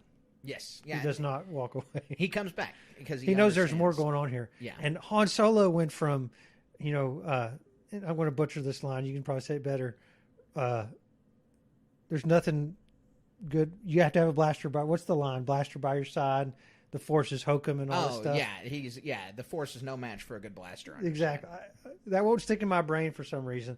But now he's standing next to Leia, and I say there's Force stuff going on with there, some sort of like soothing presence to not ensnare him, but make him believe that there's more going on here. Yeah, and look, I mean, they don't have time during the rebellion to dwell on things like this. Right. He knows he's got a job to do, and they can deal with it after. And, Luke just gave himself up. Nobody even knows this but Leia Han will learn in a minute, but this is amazing. I mean, and this is, one of the most Jedi things possible for Luke, because Luke is determined he's either going to die or he's going to save his father. Right. And I'll say every moment from this point on when Luke is dropped out of the AT-AT is the ideal Jedi. This is peak Jedi. This is what a Jedi is supposed to be to a Exactly right. If you were playing a video game, Luke would have come in, Cal Kestis would come in, lightsaber swinging, chopping the Jedi pieces. You'd have a fight with Vader, and then you'd be subdued at the very last moment, and you go meet the Emperor. Right. In this case, Luke, he walks up. I'm turning myself in. Here's my weapon. Here's my hands to be shackled. Yep. And Luke can sense the conflict in Vader, and you can see visually David Prowse, the way he's moving, the way he's looking at the lightsaber, that you can tell Vader's conflict. And again, we've talked about this ad nauseum on the podcast. The Vader mask or the Mando mask or any of the iconic masks in Star Wars, they can't convey emotion, but somehow they do through the body language. And in this case, it's the body language and the voice acting of James Earl Jones that we're able to, the body language of David Prowse and the voice acting of James Earl Jones, that we're able to really feel the emotion behind Vader. Right. And he is proud of Luke Skywalker. He's proud of his son. He says, I see you've constructed a new lightsaber. You can tell he's admiring the construction. Yep. You're absolutely right. This is also interesting. Obi-Wan was sent to Mustafar to kill Anakin. He thought he could be redeemed. And then Obi-Wan doesn't think he could be redeemed. But he could not kill Vader. And we saw all of this in the Kenobi series.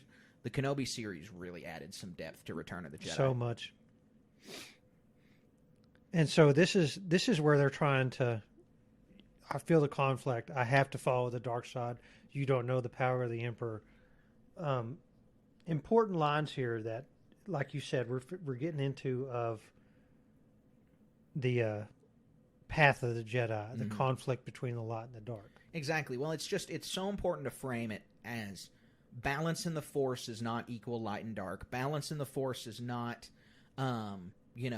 being able to dabble in the dark side, but staying a light sider. Like George Lucas's understanding of the Force is you have the light side, and then the dark side is a corruption of that. The dark side is a fall, and people who are in the dark side are aware that it is a fall. People who are in the dark side are aware that they are steeped in evil, and that relationship right there, it didn't really exist. It fully fleshed out until Return of the Jedi. That the light side is the will of the Force, not that, balance means half and half. Right. Just like people will say, it was balanced because you had two Jedi and you had two Sith. And it's like, come on, that's not George Lucas's message here. Yep. That wouldn't make any sense. Why would our message be, 50-50 light and dark? Yep. More matte paintings that we can't get over how cool they are. And so they're developing their plan to attack the Imperial forces with the help of the Ewoks. It's just, these scenes right here are just as important. We see this a lot talked about in Legends and a lot in the build-up to A New Hope, where, the rebellion is an entity that exists on its own without the Jedi. Like, these are average people in the galaxy that understand that they need to right the wrongs of the Empire. They don't know the Emperor's a Sith. They don't understand the Force. The important thing for everyone in the rebellion that isn't Force sensitive, that's not named Skywalker, is to shirk the oppressiveness of the galaxy. And so everything that happens on Endor, the destruction of the Death Star, the murder of the Emperor, or not the murder of the Emperor, the killing of the Emperor, all of this is so important to the rebellion and the restoration of the New Republic that with or without a Jedi, they were going to do this. They needed to get this done. Not that they were going to succeed, but that all of these battles were predicated on this. So what we're seeing here is the illustrious Billy D. Williams as Lando Calrissian. One of the best. Jumping to light speed, going after to transition to attack. It's a coordinated attack of the space and to act as a distraction against the ground forces to bring down the shield. I am so happy that they gave Lando a bigger part in this, that they didn't write Lando off, that they allowed him to be redeemed, that he gets a lot of lines and scenes, and that Lando is really, I mean, look, the ground team does a lot. Without them, there's no success. But Lando is the guy who destroyed the second Death Star. Scumbag, gambler Lando, only out for himself. He goes through the same journey as Han Solo, but he is this massive hero now. He's the guy who did we've seen a lot of the canon books that he did a lot more to, wartime stuff, this and that. But this is the culmination of it, right?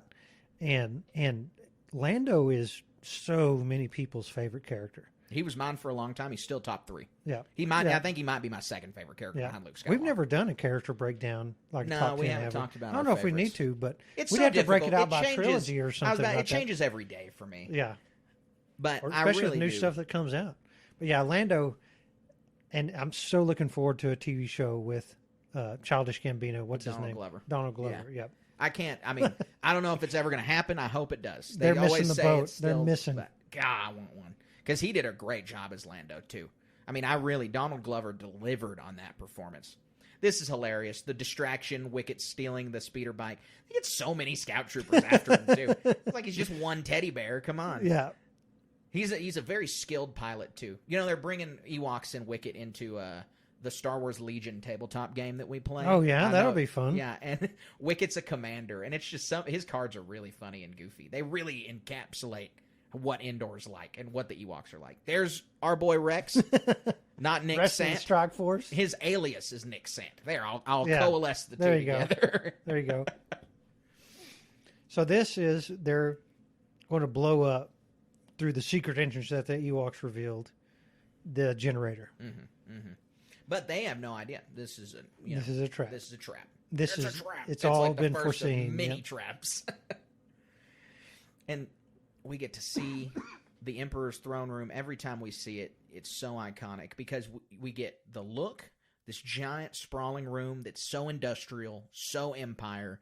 We have the Royal Guards. They don't even have to say anything. One of the best costume designs in Star Wars, in my opinion. I mean, if I were to join the 501st Legion, that's my costume. Is the Emperor's Royal Guard. Yeah, they have like 4 stabs or 4 pikes or something like that.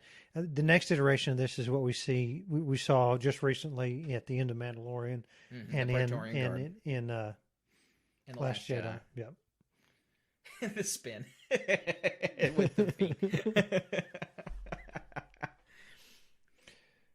Man, I know we need to keep talking for commentary purpose, but this is one of the best scenes. All these scenes in this throne room. Dutiful. I want to sit here and listen to every word. Well, him saying you don't even need the handcuffs. It just shows you what a bad man the Emperor is. Oh, how much confidence he has. He's got to be so powerful. How much arrogance and all this stuff too. Yeah.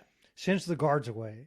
Uncuffs Luke Skywalker. And then here's the you big will call me master. Plan reveal. Palpatine's always thinking. He now has a not burnt up to a crisp toast Skywalker in front of him. He wants him to kill Vader because that's the path to the dark side, and then boom, we've got dark side Luke Skywalker, and the Emperor's got the master plan here. Right. He's tired of Vader. Vader's, you could say, past his prime almost. Mm-hmm. I would say not, but yeah. I mean, Vader has to be past his prime, right? Like, out of suit Anakin Skywalker who's Darth Vader is so much better than Darth Vader in the suit, right? Well, yeah, but like Darth Vader's in his 50s, in this case, right? And so 45, like, I think 49, 45. I mean, this isn't like a correction. I mean, if you're comparing him to Anakin Skywalker, of course he's not going to be as good, right? But I don't know. Oh, you mean Darth Vader? He's like not as Anakin, but in the suit. Guy in the suit is not in his capable prime. as far as what he's capable of. Mm-hmm. And of course, is it canon? I don't remember if the suit was designed to hamper Vader. This right here, the lines, your overconfidence is your weakness, your faith in your friends is yours, is so important because Palpatine doesn't believe in the concept of friendship. He's so evil. He doesn't believe in this concept of faith. He is God. Palpatine to himself is God. Right. And so there's nothing that can catch him off guard here. And which we've talked about and established, he's totally missing a lot of stuff that's fixing to go on here because Luke is doing it. Right. And we have all this explanation from Palpatine. He knew they were coming. He had all these, it was planned out. He was 1,000 steps ahead the whole time. You feel that gut-wrenching fear right here. Luke feels it in his gut. I mean, throughout this, it's just you can feel the fear inside Luke throughout this because the Emperor is asserting that he's got it all planned out. He knew from the very beginning how this was going to go down. Right. So the generator room is broken into. I love these scenes too. That all the looking back inside with the map on the arc and stuff in the background. They're ready to get it done. You think it's going to be over. Well, obviously, the Emperor told us it's not, but these guys don't know that. Right. I think it's funny, 3PO and R2 just get abandoned in the forest by the Ewoks. It really is. This is where he falls at least this facility has guardrails, unlike most of the Imperial facilities. But the guy still gets thrown off the guardrail and falls. This is awesome. Coming out of hyperspace onto the Death Star, you got a massive Rebel fleet emerging. It looks so good. Yep. And the Mon Calamari coming in and their importance in canon and the way they look in 1983, like just the whole vibe of this is it. George Lucas put everything behind this, and this is the last ditch effort for the rebellion. It is this or nothing. Like lock S-foils in attack position. And again, average members of the rebellion saying things like, "May the Force be with us." There's not a Jedi here. Like, these people believe in a concerted good effort with or without the Jedi here. So this is a huge moment of peril. It becomes obvious to the Rebel fleet that they're being jammed, the shield's not down, and they're like, "Oh my gosh, this isn't going to work." Take evasive action. It's really, you see the panic here because they put all their eggs in this basket. They have to. And now, bam, it's a trap. And behind you is a gigantic Imperial fleet. This shot right here, the TIE fighters, the TIE interceptors, they keep coming. There's all of these capital ships in the background. It's clear right here that the Empire, you're terrified watching this. You know what happens, and you're still scared every time that this is it for the rebellion. It's such a huge fleet. You don't know how they're going to do anything with this stuff. Honestly, the Empire put a bunch of their eggs in one basket by putting this giant chunk of their fleet on Endor. Right. And we understand that that's a folly here. But at the time, this is it. The rebellion is snuffed out. It's like, there's no hope right here. Yeah, and this is, any cinema does this where it makes you feel like that the good guys are on the brink of losing everything. And every time you watch this, you're like, how are they going to get out of this? What's going to happen? I don't know how they're going to win this thing. Yeah. It's so fun to deal with emotionally, right? Well, and then, Palpatine is urging Luke to give in to his anger. He wants Luke to strike him down. And this is something that we did get from the sequels that I think improves Return of the Jedi, is lines from The Rise of Skywalker is Palpatine wants Luke to strike him down right here because he wants to take over Luke's body. Right. If Luke strikes him down in anger, then all of these past Sith, I am all the Sith, Palpatine says, would transfer into Luke. Game over. That's it. I mean, that is the end of the galaxy as we know it. And so we got that piece of lore from The Rise of Skywalker. It adds another layer to the throne room duel. Also, the ground forces, it's not Hoth, obviously, but it is still crazy how big the Empire's forces here on Endor are. Yeah, this is one of the first times we see these AT-ST Imperial walkers, and they are imposing. And it's the best time we've seen them in action, Right. because, we saw them on Hoth, but they don't really do a whole lot. They're more like in the background. Right. We're up close and personal with them. And they do things here. Right. They end up not doing much, but Yeah, but they are around, and, we get Chewbacca in them, and we just get all of the iconic look of the AT-ST. I mean, when I think of an AT-ST, I definitely think of Endor before I think of Hoth. right. It's so cool to see. Like, we saw all the stormtroopers on the ship. Now we see them on Endor, and Ewoks attack. And this is the controversial thing. How could Ewoks defeat all these stormtroopers? Well, I forget what book I read it in, but or book, or I don't remember if it's canon or not, but supposedly, and I agree with wholeheartedly, is that the Ewoks are so adept and so capable.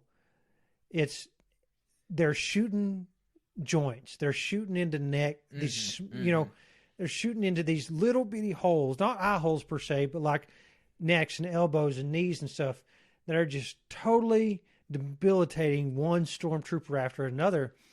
And every stormtrooper that dies is a gun on the ground that can be picked up by somebody to be used against them. Right. I mean, imagine, what I really think of, there's like this guerrilla fighting in these scenes. And since it's 1983, it's the effects that we have are iconic and amazing.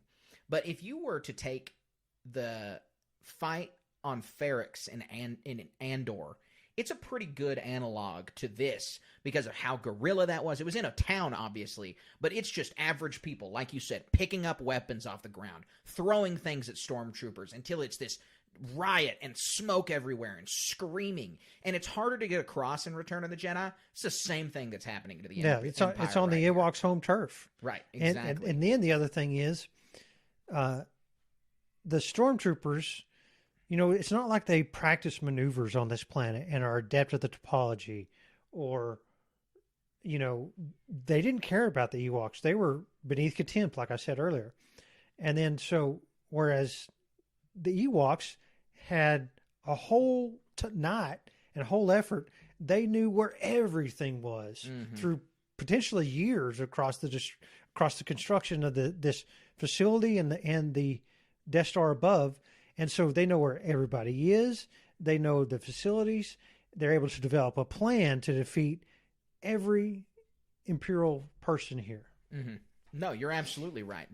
There's a really, really good short story in the Essential Guide to Warfare, which is a Legends resource book that was published in the late 2000s, early 2010s. And in this Essential Guide to Warfare, there's a short story told from the perspective of a stormtrooper at the Battle of Endor, and it is like super graphic. I mean, he's like, and they're screaming, and I see, guys' faces being ripped apart and being bludgeoned to death by these little vicious creatures. I mean, it's like the way that they fill it in that book is really, really good. I've never seen the Battle of Endor without thinking of that short story. Right. And that's, obviously we can't see that in a PG-13 or PG movie, but, the ratings were different. PG-13 today is not the same as PG-13. Did PG-13 exist at the time? I don't think it actually came out in 1984 in the movie Red Dawn, right? Yeah. But essentially, right? Sure. Well, sure. I'd call this a PG movie for sure. But like, if it were PG-13, you'd see the skulls being bashed in or whatever in a sense. Right. But if it were that, I mean, this battle, that's happening. You're not going to be on nobody wants to. I don't care who's swinging it, an Ewok or a small person or a very large person swinging a club. You do not want to be on the receiving end of that. Yeah.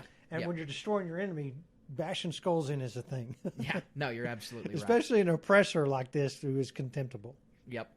This is super important right here, that they say the Emperor has a special surprise for them, and this was another.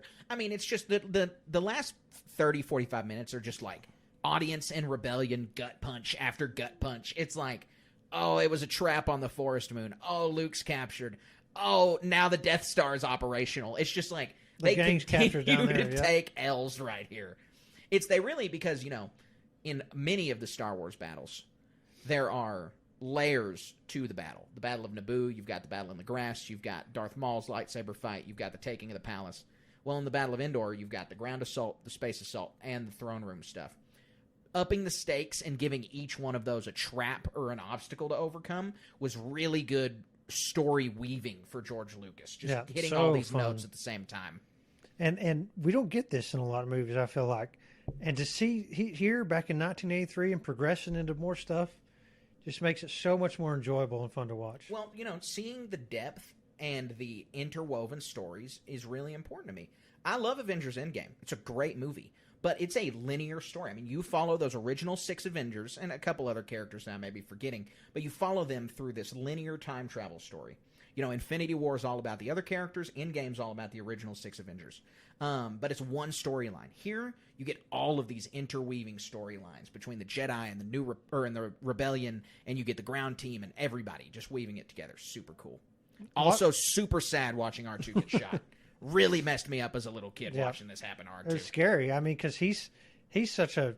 Nothing happens to him ever, it seems like. Well, he's captured here and there, but not like on this level. At the end of the Battle of Yavin, he's destroyed. At the end of he's complete dust. They have to fix him. They have to repair him before the awards ceremony. I don't know. It wasn't as graphic as this. It wasn't as graphic as this. It wasn't. It totally wasn't. I agree. This is sad, and I'm going to say one of the saddest scenes in all of Star Wars is right here. Yep. This Ewok getting killed, his friend waking up and realizing he is dead, makes me actual sad every single time. Every single time. This scene emotionally carries nearly the same weight for me as Anakin's fall. Oh my goodness. Because they're so cute, and it hurts so bad to see this little teddy bear sad that his friend is dead. Yeah. Oh man, the Death Star being operational and being able to fire every 3 minutes is crazy. Yeah, it's just vaporizing capital ships. I mean, if you're the Emperor, this is it, man. I mean, the rebellion is toast. You're about to get this sweet new ride. You're about to get to exist in a 21-year-old's body. How old's Luke? 23. I think Luke's 23. Right. But it's just like the Emperor. There's a reason he's cocky. This is it. That guy is totally going to get the Y-wing that crashes into the Star Destroyer. Totally going to get a fat puff. Yeah. Space battles are so fun. So many ships flying around. TIE interceptors we get to see tons of, and they're so cool. You blink and you miss them almost. Mm-hmm. But what they're doing is really fun. And bombers, I think, if you look real close. But even I like the Empire ships. Even the Rebel centric stuff is really cool. Y-wing is doing their things. A-wings, X-wings. I totally agree. This scene right here. I can feel your anger, and he's convincing. He already calls Luke his apprentice, like it's a foregone conclusion. I mean, we see Maul do this to Ezra. We see this happen a lot. The Sith, it's part of their mind games that they play with you.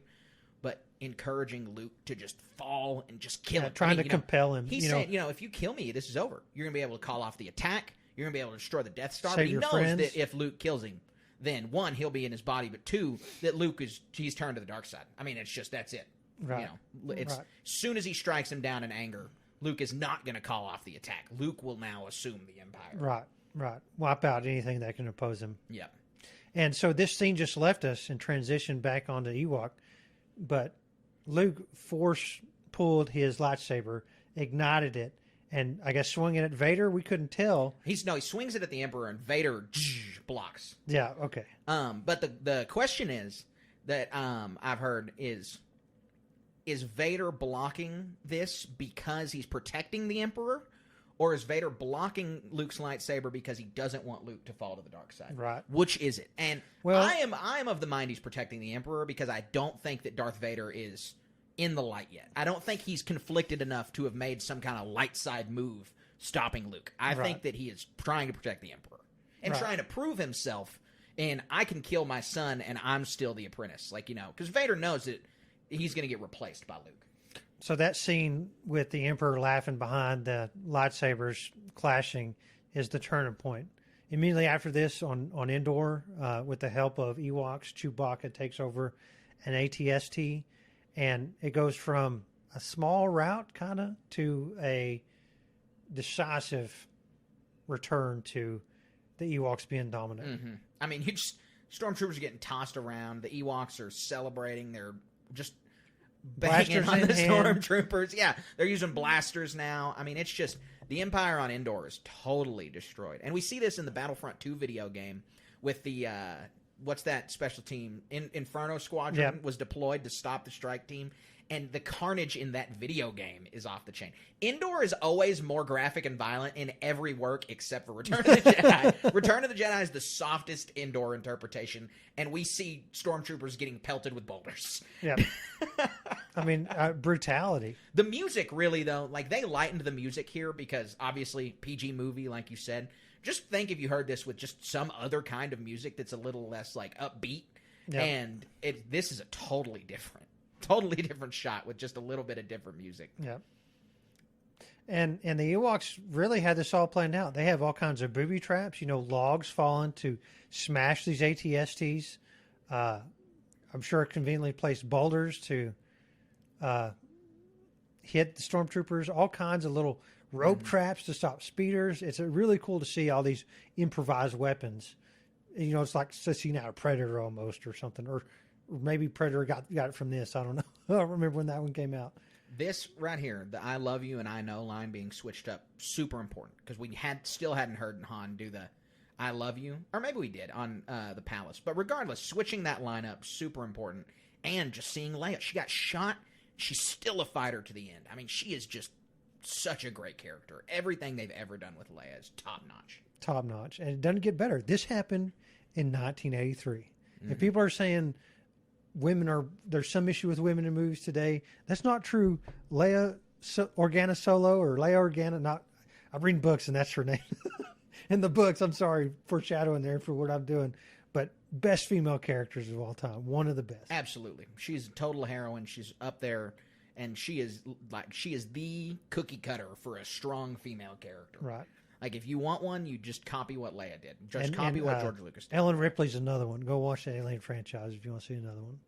And this happened in the 80s. I can't stress that enough, that we all care about women's roles in film and narrative and all this other stuff.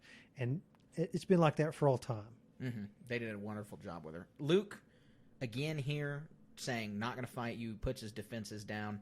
But Vader's still not conflicted enough yet. Vader's still in the dark side. He still sees this advantage. And so he tries and gets it. And this is, I mean, do you prefer this lightsaber battle or the Cloud City lightsaber battle? Oh, gosh. I just watched the Cloud City one. It's been a minute, actually, since I've seen this. But I think the truth is that, putting my butt in a seat in 1983, if I could, we've been watching this for how long now? An hour and some odd minutes, 20 minutes almost. We're almost 2 hours in, yeah. Yeah. An hour, 50 minutes. And so this is what we've been waiting for this whole time, this culmination fight.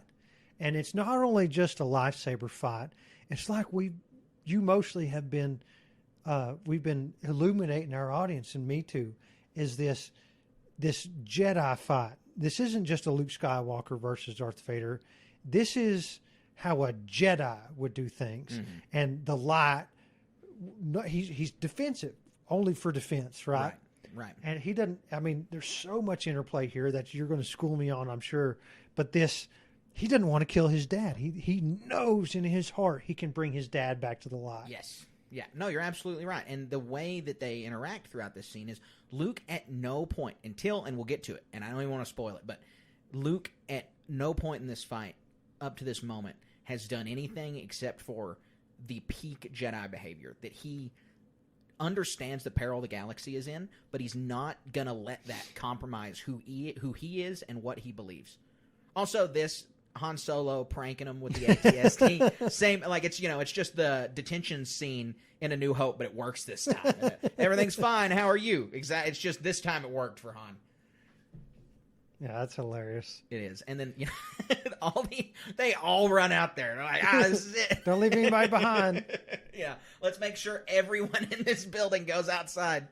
It's so good. And then just the casual shrug. There's one thing I'll say about Han's casual shrug is that I saw an edit one time of the mannerisms that Adam Driver gave Kylo Ren, and you see a lot of them in scenes like that shrug. One of them is he does a shrug like that.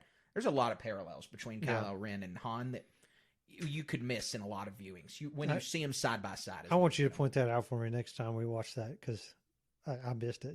I'll show it to you. I'll show it to you. It's a good edit. I'll put it on our story again. This is so intense. The lighting with Vader underneath the bridge, because Vader is so goading him. Vader is in his head with the dark side, that Luke is trying his best to mask his thoughts, mask his feelings from Vader and the Emperor. They don't want them to know, but Luke is so conflicted that he can't manage his feelings. He can't manage his thoughts like a Jedi should, and he's giving it away. And you can see the turning point here. Luke was unwilling to kill Vader until Vader found out about Leia. Now Luke knows he has to kill him. Right. Luke says, now I have to, I've got to kill my dad because this Vader is There's too much at stake. There's too much at risk. Vader's being the ultimate Sith Lord right here. Vader knows exactly what he's doing out of the Sith Lord play, but goading Skywalker into these angry strikes. He's screaming. You see Luke's fighting stance change where he's flailing wildly here. And he's just, he is very visibly no longer on the defensive. He is on the offensive.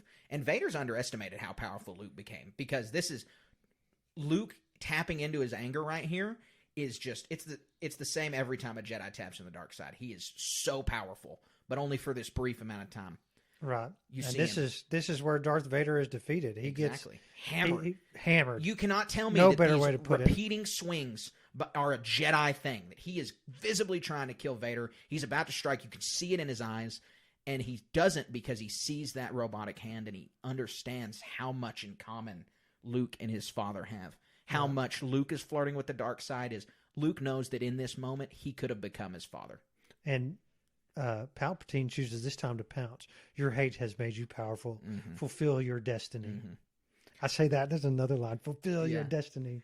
Palpatine sees that this is the moment. This is the moment that he can have a new apprentice. That he can fulfill his goal of having a not hindered Skywalker. Yeah, you called it that hand scene, man. It's powerful.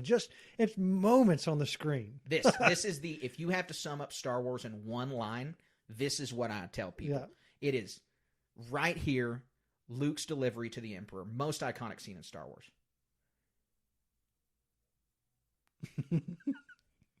Sorry for the audio onlys. We had to watch the line ourselves. You failed, Your Highness. I am a Jedi like my father before me.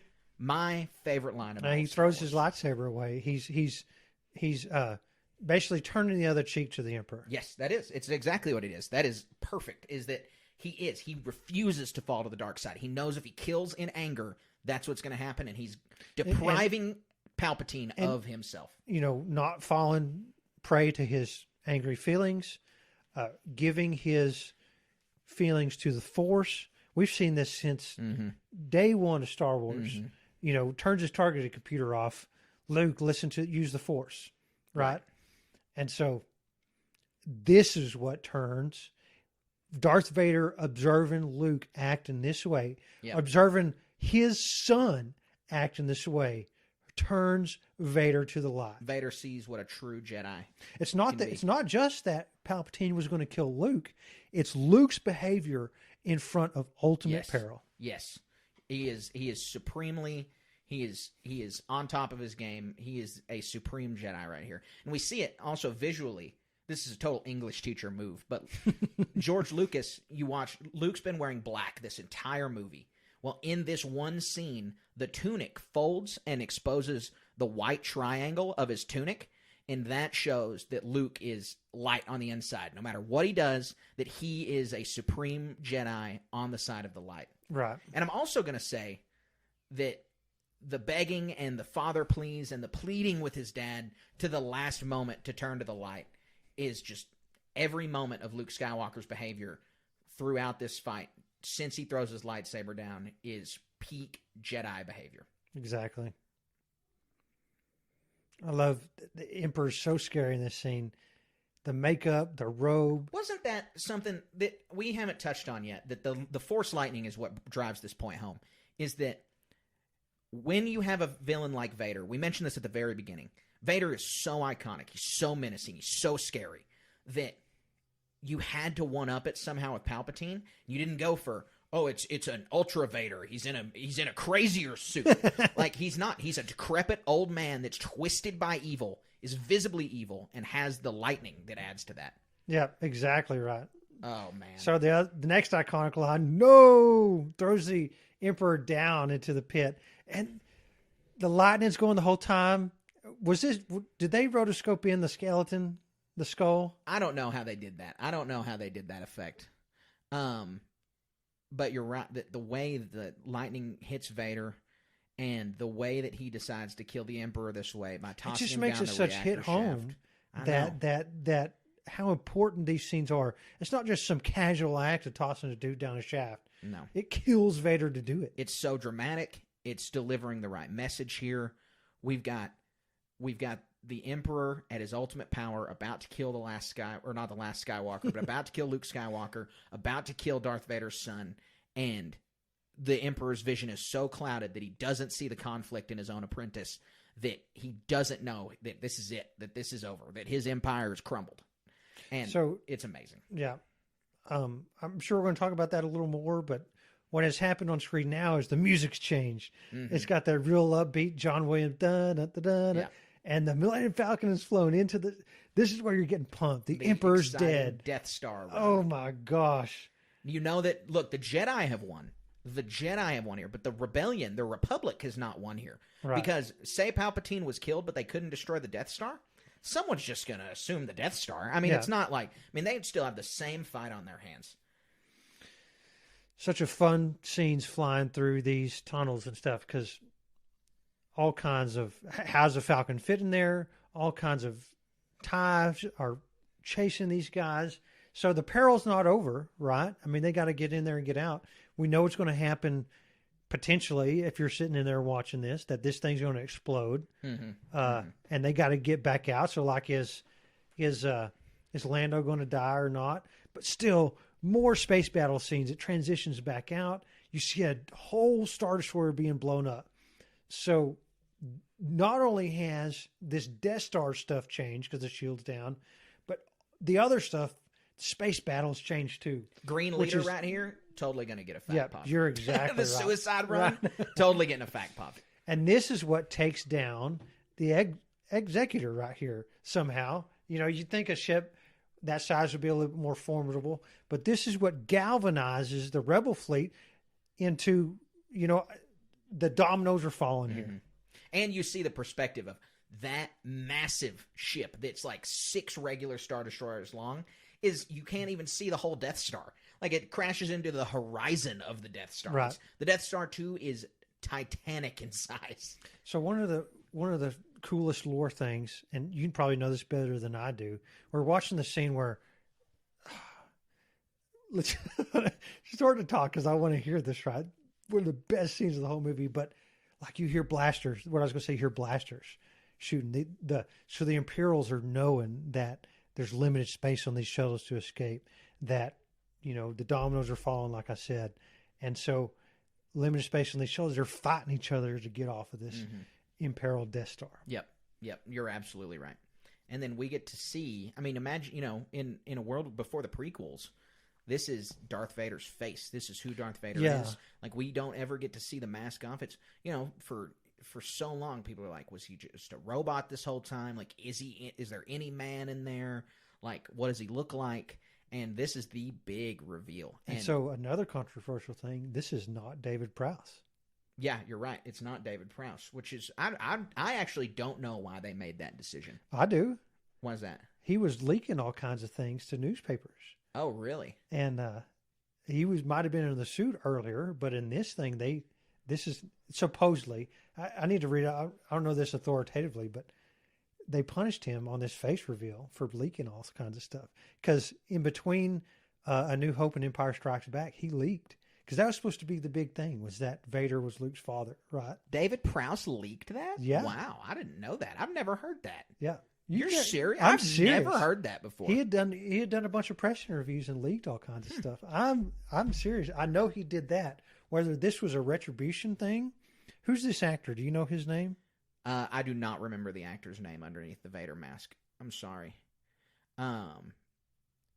Look, we haven't talked about this, that the iconic, Luke wants there's time to save him. Luke is still so emotionally invested in his father. Like Sebastian Shaw. Okay. So yeah, it is Sebastian Shaw, you're right. I did know that. And he shows up as a Force Ghost at the end too. Not at the end of this one. He shows up at the end of the despecialized editions. At the end of this one, it's Hayden Christensen looking really weird because they just took a still from Revenge of the Sith and put it in there. And so he's like not looking at anything. His eyes aren't focused. But the death scene for Vader right here was so emotional because Luke still had a chance to know his father, but there's no shot that he's going to live, and he's given up. He's done what he needs to do. He's been returned to the light. And that's Luke's real ultimate success, not killing the Emperor, because that's not a success for the Jedi. What a success for Luke is, what a success for the Jedi is bringing Anakin Skywalker back to the light side. Anakin Skywalker fulfilling the Chosen One prophecy and bringing balance to the Force. And the only way he could do that was through the help of his son. Yeah. And so this, I remember watching these when I was a kid. Of course, we always... You watch them in order, right, over a couple of days or in even one sitting on a Saturday. I remember doing that numerous times. And, like, it is such a what's the right word? The payoff is immense right here. For us being little kids, we get to see Darth Vader's face. Oh, cool. We didn't realize how impactful Darth Vader being returned to the light was. But now... Even today, watching this just now, but all these other times and recently in the past or whatever, just how much that means. What you just said of bringing balance to the Force, all those things, and Leia's feeling it too. It's crazy. Yeah, it is. I mean, and we see her Force sensitivity through the way she can feel it, and then look, Han is absolutely noble here. He says he's going to get out of the way. He's not going to interfere with Leia and Luke's relationship that he thinks is going to exist, but.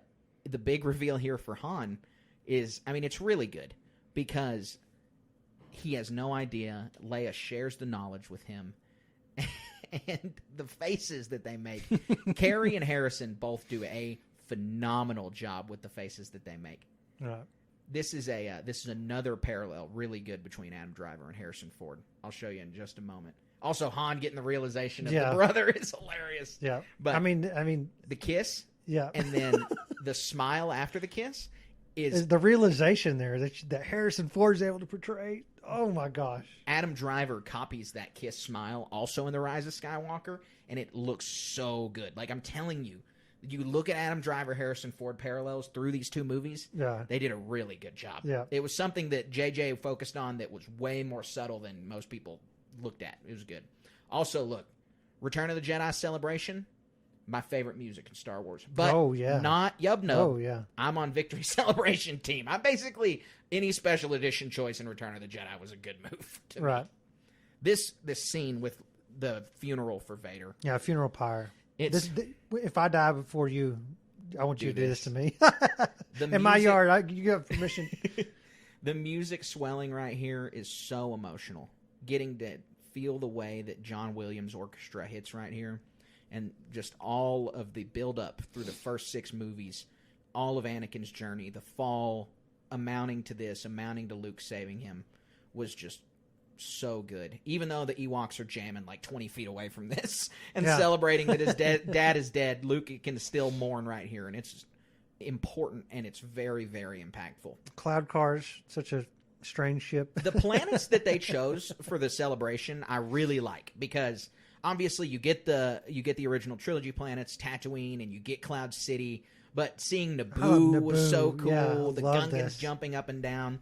But the iconic moment and the iconic celebration is Coruscant because of the awesome toppling of the Emperor Palpatine statue that happens in the background. I mean, it's just so cool. Like, just getting to see that fall and getting to see the Stormtrooper carried through the crowd. The fall of the statue. I mean, it just all looks so good. And you can really... The celebration in Return of the Jedi, like, you get this galaxy was oppressed, that this galaxy was torn, was frayed, and that these people are so elated that you watch Return of the Jedi to be happy, man. I mean, that's why you watch this movie, because this music, I actually have goosebumps, actually. I do, because me too. This music hits you in a way that nothing else can. If I want to feel better, I put this song on. Yeah, exactly. It conveys the real joy that the galaxy and the rebellion were feeling after defeating this evil. I love they did so. I mean, it's not like The Han and Lando hug. I'm sorry. Go ahead. You're good. Well, they were playing the drums with the stormtrooper helmets a minute ago, and just everything that they do. They don't pull any punches. Just the way they're all hugging and interacting, and Luke and Han and Lando, Han and Luke. You have Chewbacca and Lando. Lando's talking. He's using his hands to talk about the way the Falcon was flying, and they're so happy and they're so excited because their whole lives built up to this. They finally succeeded in their mission, and the Ewoks are partying down with them. The Force Ghost shot at the end, getting to see redeemed Hayden Christensen Vader with Ben, with Yoda. The reunion right there is so important after the prequels. Yeah, and we even see it in a book where Luke gets to meet his father in some sort of Force dream or something. What was that? And then you have the group shot at the end, Lando clapping, and then the credits, and it closes. And the book you're talking about is Shadow of the Sith. Yeah, I'm so bad with names and remembering stuff, but that's a spoiler for that book. I'm sorry, but if you want to know more about redeemed Darth Vader, go read that book. Yeah, but this whole thing, I mean, I'm so happy that we could bring you guys a commentary track for Return of the Jedi. It's such a feel-good movie. It brings us together. I mean, we love it. Star Wars fans love it. I can't believe this movie's 40 years old, and it still brings me just as much joy as it did the first time I saw it. Yeah, the amount of fun that we've had today, and I hope you get to enjoy with us after listening to this, it's just unparalleled. It really is. Yeah, it absolutely is. I mean, this movie is so important to so many people, and it wrapped up the original trilogy in a tight, neat way. It didn't leave an ambiguous ending, but it left room for new adventures, and I'm eternally grateful for that because we get new adventures entered into Star Wars all the time. But everybody knows who listens to this podcast, this is my favorite Star Wars thing. I mean, it's nothing compares. There's not a book, a game, another movie. There is nothing. This beats out Empire Strikes Back for me. I mean, Return of the Jedi is supremely, supremely good, and I'm so happy that we got to sit down and parse it out through the whole 2 hours. Yeah, I can't think of a better way to spend 2 hours, and I don't care. Like I said, I want to sit here and do the 6 hour one, man. Right, pause it. Talk about this for 10 minutes. Go 2 seconds. Talk about that for 10 minutes. Right. Because, I mean, you could spend so much time on the lore, the characters, the making of the movie, the starships, all the glupshitos. This book that's fixing to come out. What's it called? The ones that we were pointing out the whole time. Who's going to get their own little mini story? I'm not sure. Fact Pop. Yeah, from a certain point of view. From a certain point of view. Speculating on that is to me, outside the story and all this stuff, is pinnacle Star Wars, and I could really get lost in so many different things here. Yeah. No, I was super happy to have gotten to do this. I'm really excited that we get to celebrate 40 years of Return of the Jedi. We're knocking on the door for 50 coming up for A New Hope. And, Revenge of the Sith turns 20 next year. We have The Force Awakens. This is crazy. The Force Awakens turns 10 years old next year. Yeah, I can't believe that. That's wild. That's astounding. And so getting to sit down with a 40-year-old film and getting to feel just as good about it as the day that we watched it is a gem. And not a lot of movies can do that. And look, not every Star Wars movie has the same rewatchability that Return of the Jedi does, but I'd totally call it the most rewatchable Star Wars movie. Yeah, you're exactly right. It's not the same for me exactly, but it's up there, right? If I'm painting a Star Wars model or doing something else, it's good. These are good background movies, but also good sit down with your friends movies, good sit down with your kids movies. If you and your wife need something to sit there and watch, go watch this. Mm-hmm. And listen to this podcast and then go watch it to somebody. Yep. So, did you know this? Did you know that? Yeah. I hope for those of you who listened along while you're watching that you really enjoyed our commentary. I hope for those of you guys who just listened to this that we were able to convey what was going on and we were able to, enlighten you. We had a lot of fun doing this. I mean, I know that we're going to do more of these in the future. There's no promises on when that'll happen, but this was something that we had planned for a while, actually. Right. That we wanted to do. I think since last year when we knew the 40th was coming up, this was something that we were like, this is a good way for us to pay our respect, for us to give an homage to Return of the Jedi, is to just sit here and give our perspective on the movie. I mean, this is, our interpretations and our perspective on the scenes are not definitive, but they are certainly near and dear to our hearts, and it's a reason that this movie has endeared itself to us. Yep. So much fun. I can't say anything better. I don't know if I have anything else to add. I mean, outside of rewinding and doing the whole thing again. Yeah, absolutely. Well, guys, thank you all so much for tuning in. Next week, we're going to be back with segments. We're going to be back with all of our normal stuff. We're going to be back with all of the Star Wars fun that you know and love, but we really, really wanted to make sure and, pay our respects to the 40-year-old Return of the Jedi movie, the movie that ended the original trilogy. For some, it was the finale of Star Wars forever, and before the prequels came out, that was the only indication we had. And so, getting to be inspired again by this adventure over and over and over is just such a treat. Yep. We love y'all listening to us. We enjoyed this movie with us. Please do. Absolutely. Thank you guys so much for listening. Like I said, we'll be back next week. But until then, stay wizard.